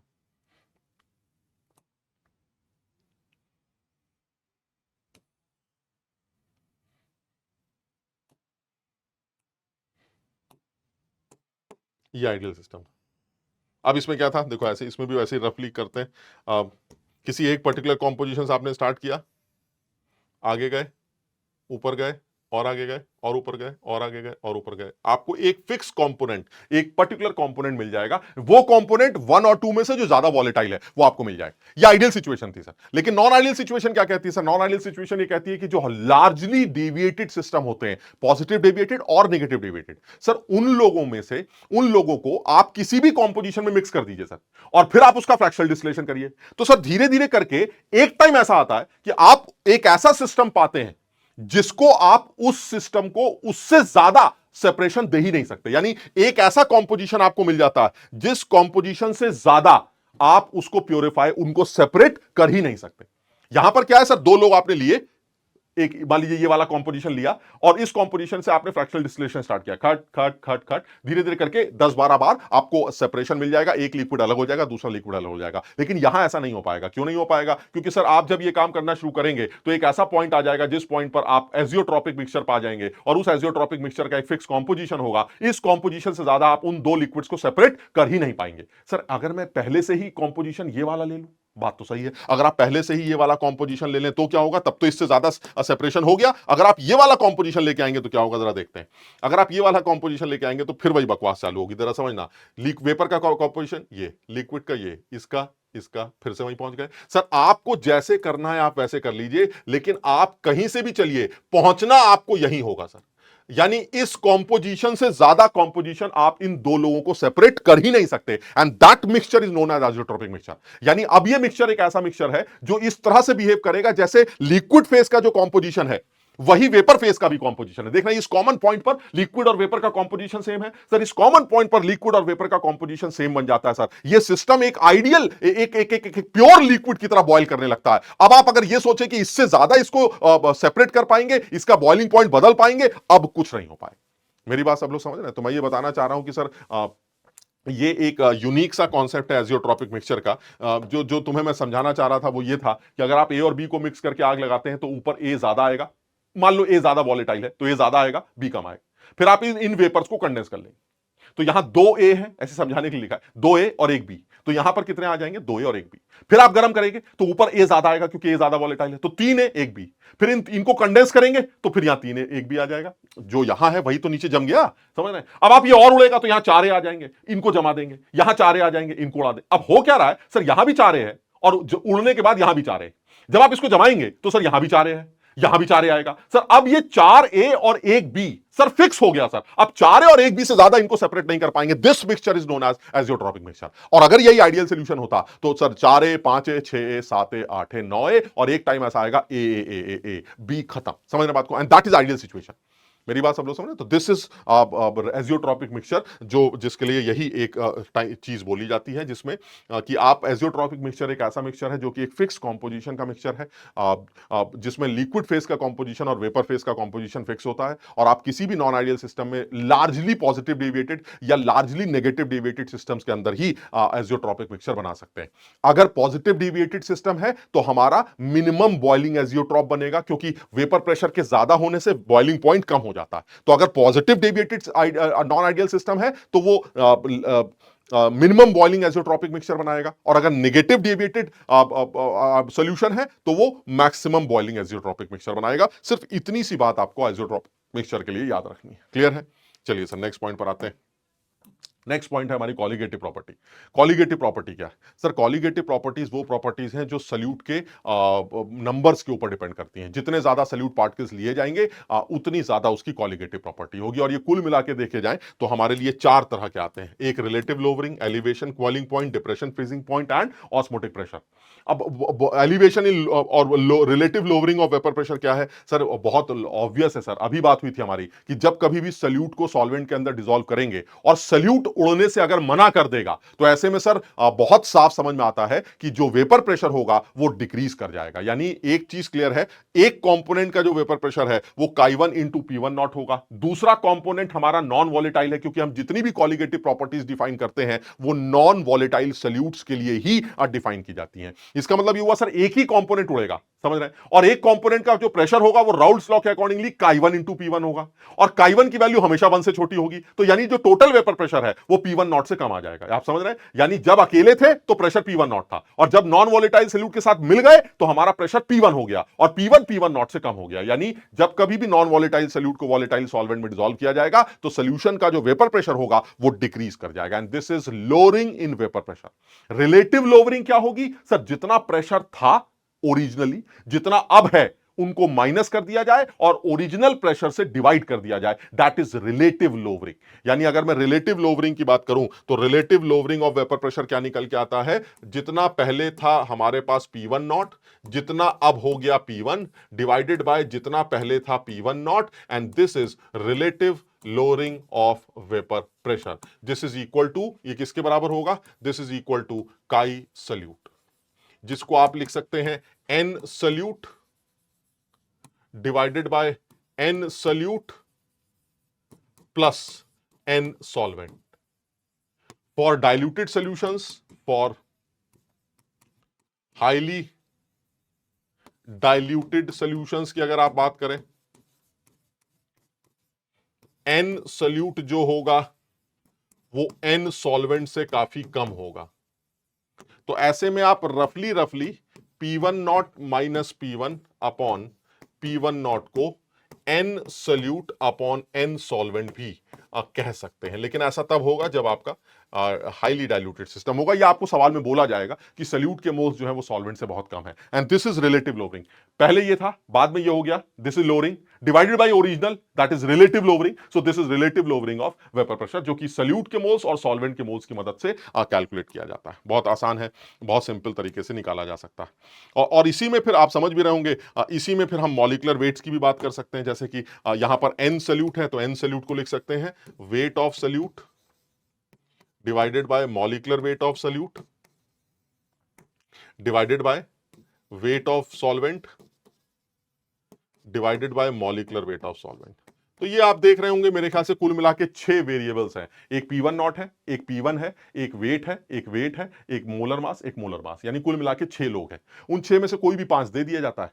छठ हमसे पूछ लिया जाता है, ऐसा थोड़ी सी गणित लगा के सॉल्व कर लेते हैं, कुछ खास तो है नहीं, बड़ा आसान।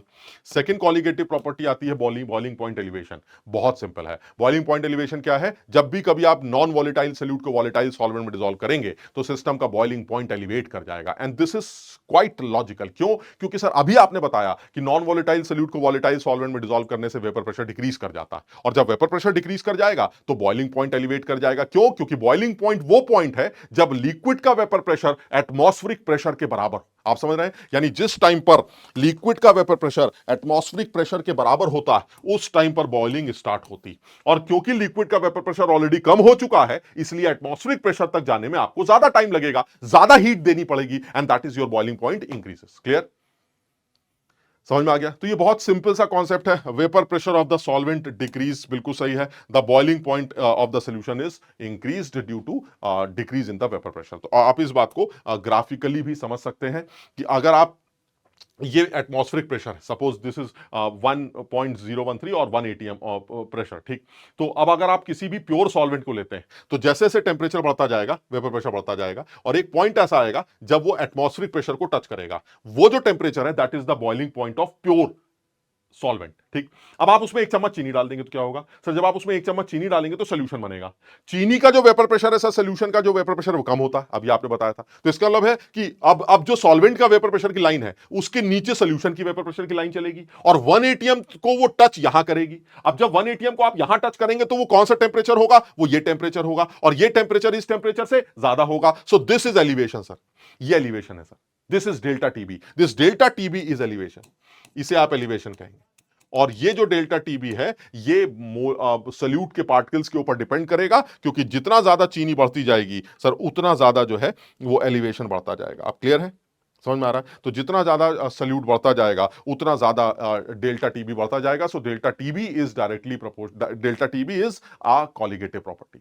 अब अगर आप इसको निकालना चाहते हैं तो आपको पता है डेल्टा टीबी जो है वो मोलालिटी के साथ लिंक होता है। आप delta TB is directly proportional to molality करके कैलकुलेट कर सकते हैं। अगर इक्वालिटी की बात करें तो एक कांस्टेंट आएगा जिसको इब्लियोस्कोपिक कांस्टेंट कहा जाता है या molar elevation of boiling point कहा जाता है, और इसकी वैल्यू जनरली सवालों में दी जाती है। जहां नहीं दी जाती है वहां पर आप इसकी वैल्यू कैलकुलेट भी कर सकते हैं, और इसकी वैल्यू इब्लियोस्कोपिक कांस्टेंट की वैल्यू अगर आप निकालना चाहते हैं तो वो निकाल भी सकते हैं। दैट इज, अगर मैं के बी निकालना चाहता हूं इब्लियोस्कोपिक कांस्टेंट की, तो ये M R T B square divided by delta H vaporisation into 1000 से निकाला जा सकता है। And this is a property of solvent. ये सिर्फ सॉल्वेंट की प्रॉपर्टी है। दिस इब्लियोस्कोपिक कांस्टेंट ये सिर्फ सॉल्वेंट की प्रॉपर्टी है। अगर सॉल्वेंट कॉमन है तो चाहे सल्यूट कुछ भी डाल दिया जाए, केबी की वैल्यू फिक्स है। Property of solvent, this is property of solvent only. समझ रहे बात को? यानी M molar mass of solvent, TB जिसको आप टीबी नॉट कह रहे थे अभी पीछे, ये boiling point of solute, delta H solvent, delta H vaporisation energy, enthalpy of solvent, यानी सब कुछ सॉल्वेंट का है। तो केबी जो निकल के आएगा वो सॉल्वेंट के ऊपर डिपेंड करेगा, इसका सॉल्यूट से कोई लेना देना नहीं होगा। सिमिलरली अगर आप डिप्रेशन की फ्रीजिंग पॉइंट की डिप्रेशन की बात करें तो डिप्रेशन का जो फ्रीजिंग पॉइंट का जो डिप्रेशन है वो फिर से सॉल्यूट पार्टिकल्स के नेचर के ऊपर के नंबर्स के ऊपर डिपेंड करता है। क्यों? फ्रीजिंग पॉइंट का मतलब होता है एक ऐसा पॉइंट जिस पॉइंट पर सॉलिड फेस का और लिक्विड फेस का वेपर प्रेशर सेम हो जाता है। यानी फ्रीजिंग पॉइंट एक ऐसा पॉइंट है जिसमें vapour pressure of the liquid phase and vapour pressure of the solid phase is same, उसे आप फ्रीजिंग पॉइंट कहते हैं। तो सर अगर मैं इसको भी ग्राफिकली समझने की कोशिश करूं तो मुझे समझ में आता है सर, जब भी कभी आप सल्यूट को डालकर सॉल्वेंट के अंदर जब भी आप उस सिस्टम को जमाते हैं तो सल्यूट कभी नहीं जमता सर, जमता हमेशा सॉल्वेंट है। यानी सॉलिड जो बनेगा, जैसे पानी में आपने चीनी डाली तो जो जमेगा वो बर्फ होगी, अगर आप चीनी की जगह नमक डालेंगे तो भी जो जमेगा वो बर्फ होगी। मेरी बात समझ रहे हैं? यानी जमने का काम हमेशा किसका है? वो जमने का काम हमेशा बर्फ का है। यानी सॉलिड फेज इज ऑलवेज बर्फ। तो इसलिए सॉलिड के वेपर प्रेशर की लाइन तो फिक्स हो गई sir. This is the line of vapour pressure of a solid, ये तो फिक्स हो गया सर। ये बर्फ की वेपर प्रेशर की लाइन है जो फिक्स हो गई, इसको चेंज ही नहीं कर सकते आप। हाँ, ये अलग बात है सर, चीनी 1 चम्मच डाली, 2 चम्मच डाली, 3 चम्मच डाली तो vapour pressure of liquid phase वो चेंज होता रहेगा। तो अगर आप प्योर सॉल्वेंट है तो सर ये इस पॉइंट पर जाके लिक्विड का वेपर प्रेशर और सॉलिड का वेपर प्रेशर बराबर होगा, and this is TF not. ये है प्योर सॉल्वेंट का फ्रीजिंग पॉइंट। लेकिन अगर आप 1 चम्मच चीनी डालेंगे तो वेपर प्रेशर नीचे आ जाएगा, देखा था। अब ये जाके आगे बढ़ेगा, लेकिन जमेगा तो बर्फ ही, तो अब ये सॉलिड फेज यहां जाके मीट कर रहा है। यहां पर जो वेपर टेम्परेचर है वो टीएफ है। सर टेम्परेचर तो कम हो गया ना सर, ये देखिए और कम हो जाएगा, और कम हो जाएगा। यानी सर इस बार फिर समझ में आ रहा है कि जैसे जैसे चीनी बढ़ती जा रही है वैसे वैसे फ्रीजिंग पॉइंट कम होता चला जा रहा है, लेकिन डिप्रेशन बढ़ता जा रहा है। डिप्रेशन मतलब पहले इतना गैप था, अब और गैप हो गया, अब और गैप हो गया। तो फ्रीजिंग पॉइंट कॉलिगेटिव प्रॉपर्टी नहीं है sir, delta TF is the colligative property. क्योंकि मॉलिक्यूल चीनी के बढ़ रहे हैं तो डेल्टा टीएफ बढ़ रहा है, इसलिए delta TF is a colligative property. Same कहानी है सर, अगर आप कैलकुलेट करना चाहते हैं तो उसी तरह की इक्वेशन से यहां पर भी कैलकुलेट कर सकते हैं। Delta TF is directly proportional to molality. इसमें कांस्टेंट आएगा जिसको आप क्रायोस्कोपिक कांस्टेंट कहेंगे, इसकी वैल्यू भी ज्यादातर सवालों में दी जाएगी। जिस जगह नहीं दी जाएगी उस जगह पर भी आप कैलकुलेट कर लेंगे। और किस मेथड से कैलकुलेट करेंगे, फिर वही है K F is equal to M R TF naught square divided by delta H fusion in 2000। और फिर से यही बोलूंगा, property of solvent, this is property of solvent, ये सॉल्वेंट की प्रॉपर्टी। क्लियर है? अब सारा एक्सप्रेशन आपके सामने है। मोलालिटी के बारे में आप जानते हैं, moles of solute divided by weight of solvent in KG. आपके पास एक बढ़िया खूबसूरत डेल्टा टीएफ का एक्सप्रेशन है। आप देख सकते हैं कितने वेरिएबल्स इसके अंदर आएंगे, उनमें से वो आपसे क्या जानना चाहता है। सर केएफ पूछ सकता है, W2 पूछ सकता है, M2 पूछ सकता है, W1 पूछ सकता है, डेल्टा टीएफ पूछ सकता है। सर सब कुछ कोई भी एक अननोन पूछ लेगा सर, दुनिया भर के सवाल बनाए जाते हैं। क्लियर है? तीसरी कॉलिगेटिव प्रॉपर्टी की अगर बात करें तो चौथी कॉलिगेटिव प्रॉपर्टी की बात करें तो दिस ऑस्मोटिक प्रेशर। सिंपल सी कॉलिगेटिव प्रॉपर्टी है, जब कभी भी आप किसी भी या सॉल्वेंट और सोल्यूशन ले लेते हैं, अगर आप सॉल्वेंट को सोल्यूशन के साथ एक दूसरे को सेमी परमेबल मेम्ब्रेन से सेपरेट करें, ये सेमी परमेबल मेम्ब्रेन जो है ये आर्टिफिशियल भी हो सकती हैं और ये नेचुरल भी हो सकते हैं। तो एनिमल ब्लैडर वगैरह, या ये है ये नेचुरल एसपीएम है, नेचुरल सेमी परमेबल मेम्ब्रेन। और अगर आप आर्टिफिशियल की बात करें तो कॉपर फेरोसाइनाइड वगैरह की भी आर्टिफिशियल मेम्ब्रेन्स बनाई जाती हैं। लेकिन ये मेम्ब्रेन्स करती क्या है? ये मेम्ब्रेन्स अलाउ करती हैं सॉल्वेंट पार्टिकल्स को इधर उधर निकलने के लिए। ये सॉल्वेंट पार्टिकल्स को इधर उधर निकलने के लिए अलाउ करती है। ये सोल्यूट को, जो बड़े होते हैं, उनको अलाउ नहीं करती निकलने के लिए।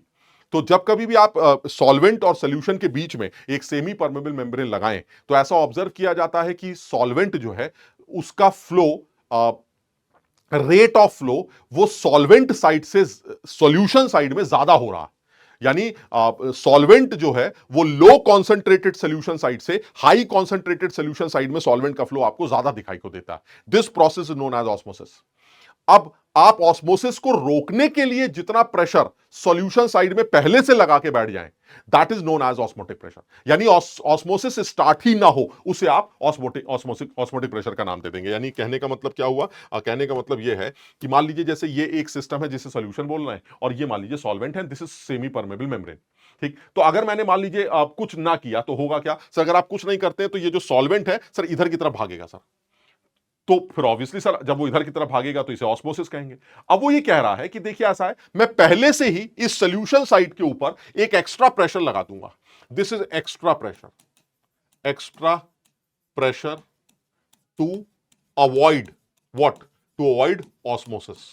मैं ऑस्मोसिस को होने ही नहीं दूंगा, मैं पहले से ही इसके ऊपर प्रेशर लगा दूंगा ताकि इधर से इधर के सॉल्वेंट का फ्लो और इधर से इधर का सॉल्वेंट का फ्लो का रेट बराबर हो जाए। यानी आप ये कह रहे थे पहले ये रेट ज्यादा है, मैं होने ही नहीं दूंगा ज्यादा, मैं पहले से ही ज्यादा प्रेशर लगाकर इस रेट को कम करने की कोशिश कर दूंगा और इसको बढ़ाने की। सर पहले ही इक्विलिब्रियम सेट हो जाएगा सर, जिस रेट से ये आगे जा रहा है उसी रेट से पीछे आ रहा है, यानी अब ऑस्मोसिस होती हुई नजर ही नहीं आएगी। तो वो एक्स्ट्रा प्रेशर जो हाई कॉन्सेंट्रेटेड सॉल्यूशन साइड के ऊपर लगाया जाए जिसकी वजह से ऑस्मोसिस स्टार्ट ही ना हो, उसको हम ऑस्मोटिक प्रेशर का नाम देते हैं। और एक्सपेरिमेंटली ऐसा ऑब्जर्व किया गया है कि this osmotic pressure is directly proportional to the molarity of the solution. तो जितनी ज्यादा मोलारिटी उतना ज्यादा osmotic pressure. This again a colligative property. Clear है?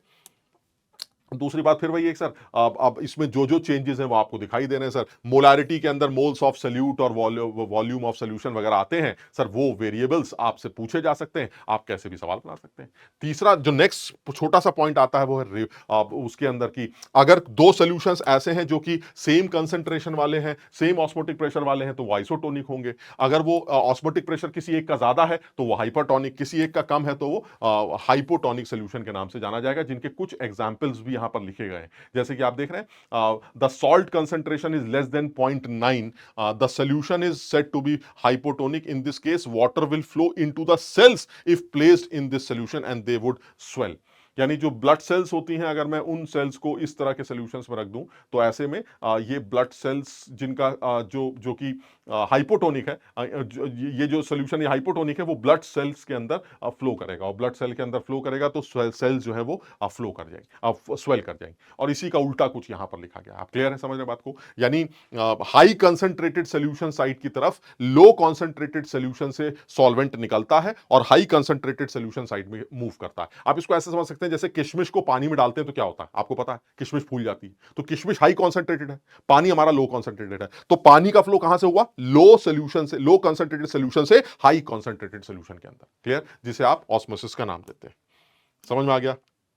नेक्स्ट पॉइंट, रिवर्स ऑस्मोसिस बहुत सीधा है। आप ये कह रहे थे sir high concentrated solution side पर आप एक एक्स्ट्रा प्रेशर लगा दीजिए जिसकी वजह से ऑस्मोसिस ना हो। बिल्कुल सही।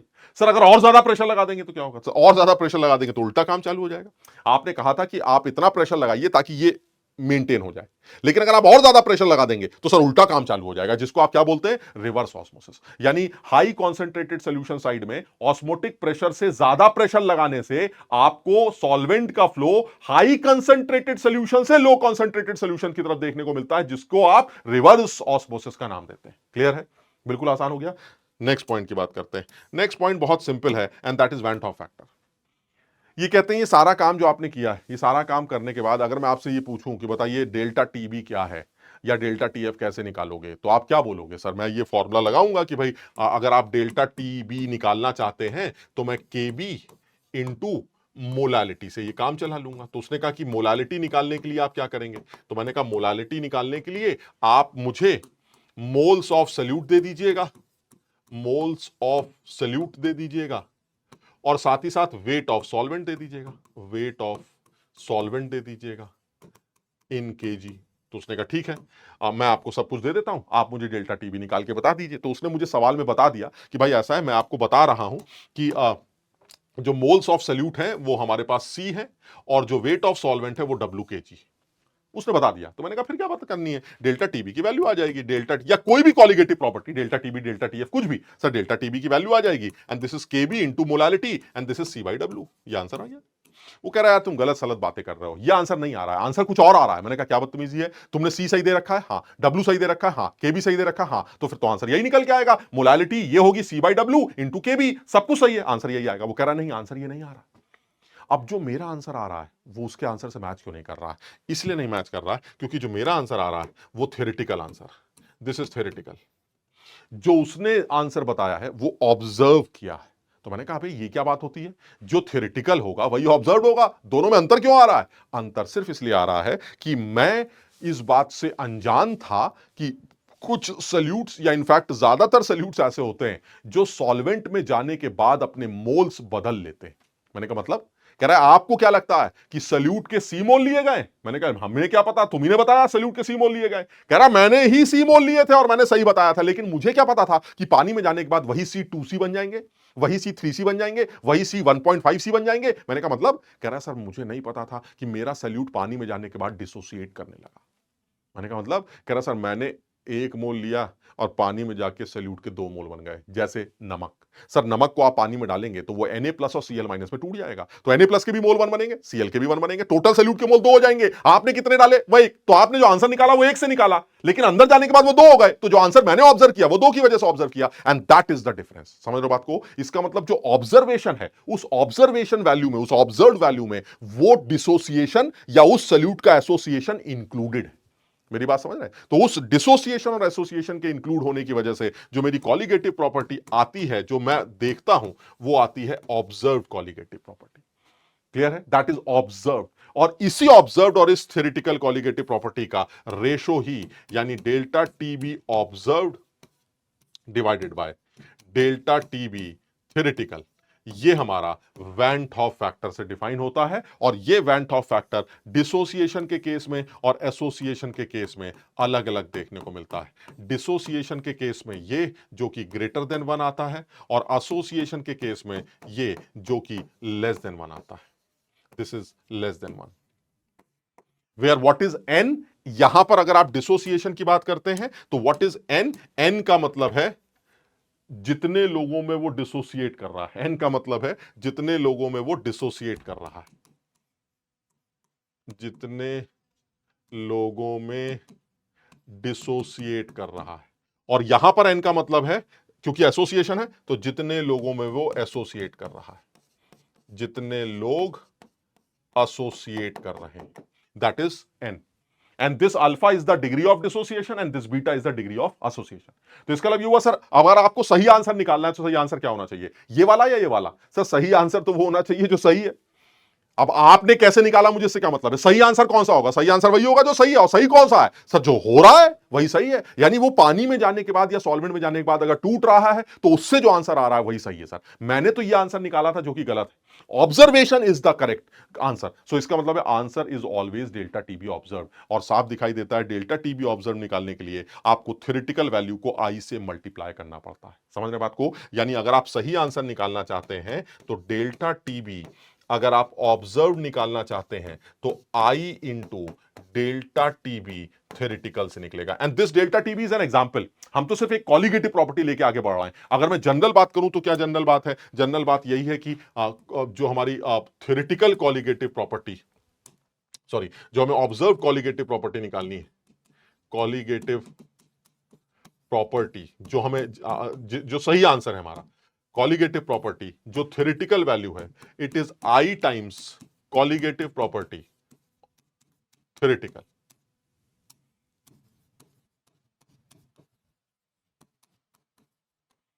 क्लियर है? तो इसका मतलब ये हुआ कि जैसा कि यहां पर तुमने देखा भी था, ये सारी वैल्यूज जो आपके सामने रखी गई हैं, sir elevation in boiling point delta TB असलियत वाला किसके बराबर होगा? सर केबी इंटू एम इंटू आई। क्या मतलब हुआ सर? सर केबी इंटू एम थ्योरेटिकल थी, आई लगा दिया, असली आंसर आ गया। के एफ इंटू एम थ्योरेटिकल था, आई लगा दिया, असली आंसर आ गया। और आई कैसे निकलेगा अभी बताया सर। आई के दो तरीके हैं, एक डिसोसिएशन वाला, एक एसोसिएशन वाला। सर सबको सवाल में दिया जाता है, आई की वैल्यू निकालिए, सीधे मल्टीप्लाई करते जाइए, खड़ा कर कर अब आपको सही आंसर्स मिलते चले जाएंगे। And this is the simple chapter जिसमें आपको सिर्फ सवालों की प्रैक्टिस करनी चाहिए और चीजों को आगे बढ़ाना चाहिए। मेरे हिसाब से इस चैप्टर को इतना ही समझना चाहिए, इतना ही याद करना चाहिए। सही से रिवाइज करो, इन चीजों को सुनो, पढ़ो, फिर से एनसीईआरटी से, अपने लेक्चर नोट से, कहीं से भी, और उसके बाद हर टॉपिक पर 5-5, 6-6, 10-10 सवालों की प्रैक्टिस कर लो। इस चैप्टर में आने वाला सवाल गलत नहीं होगा। चलिए फिर मुलाकात करेंगे। Thank you so much.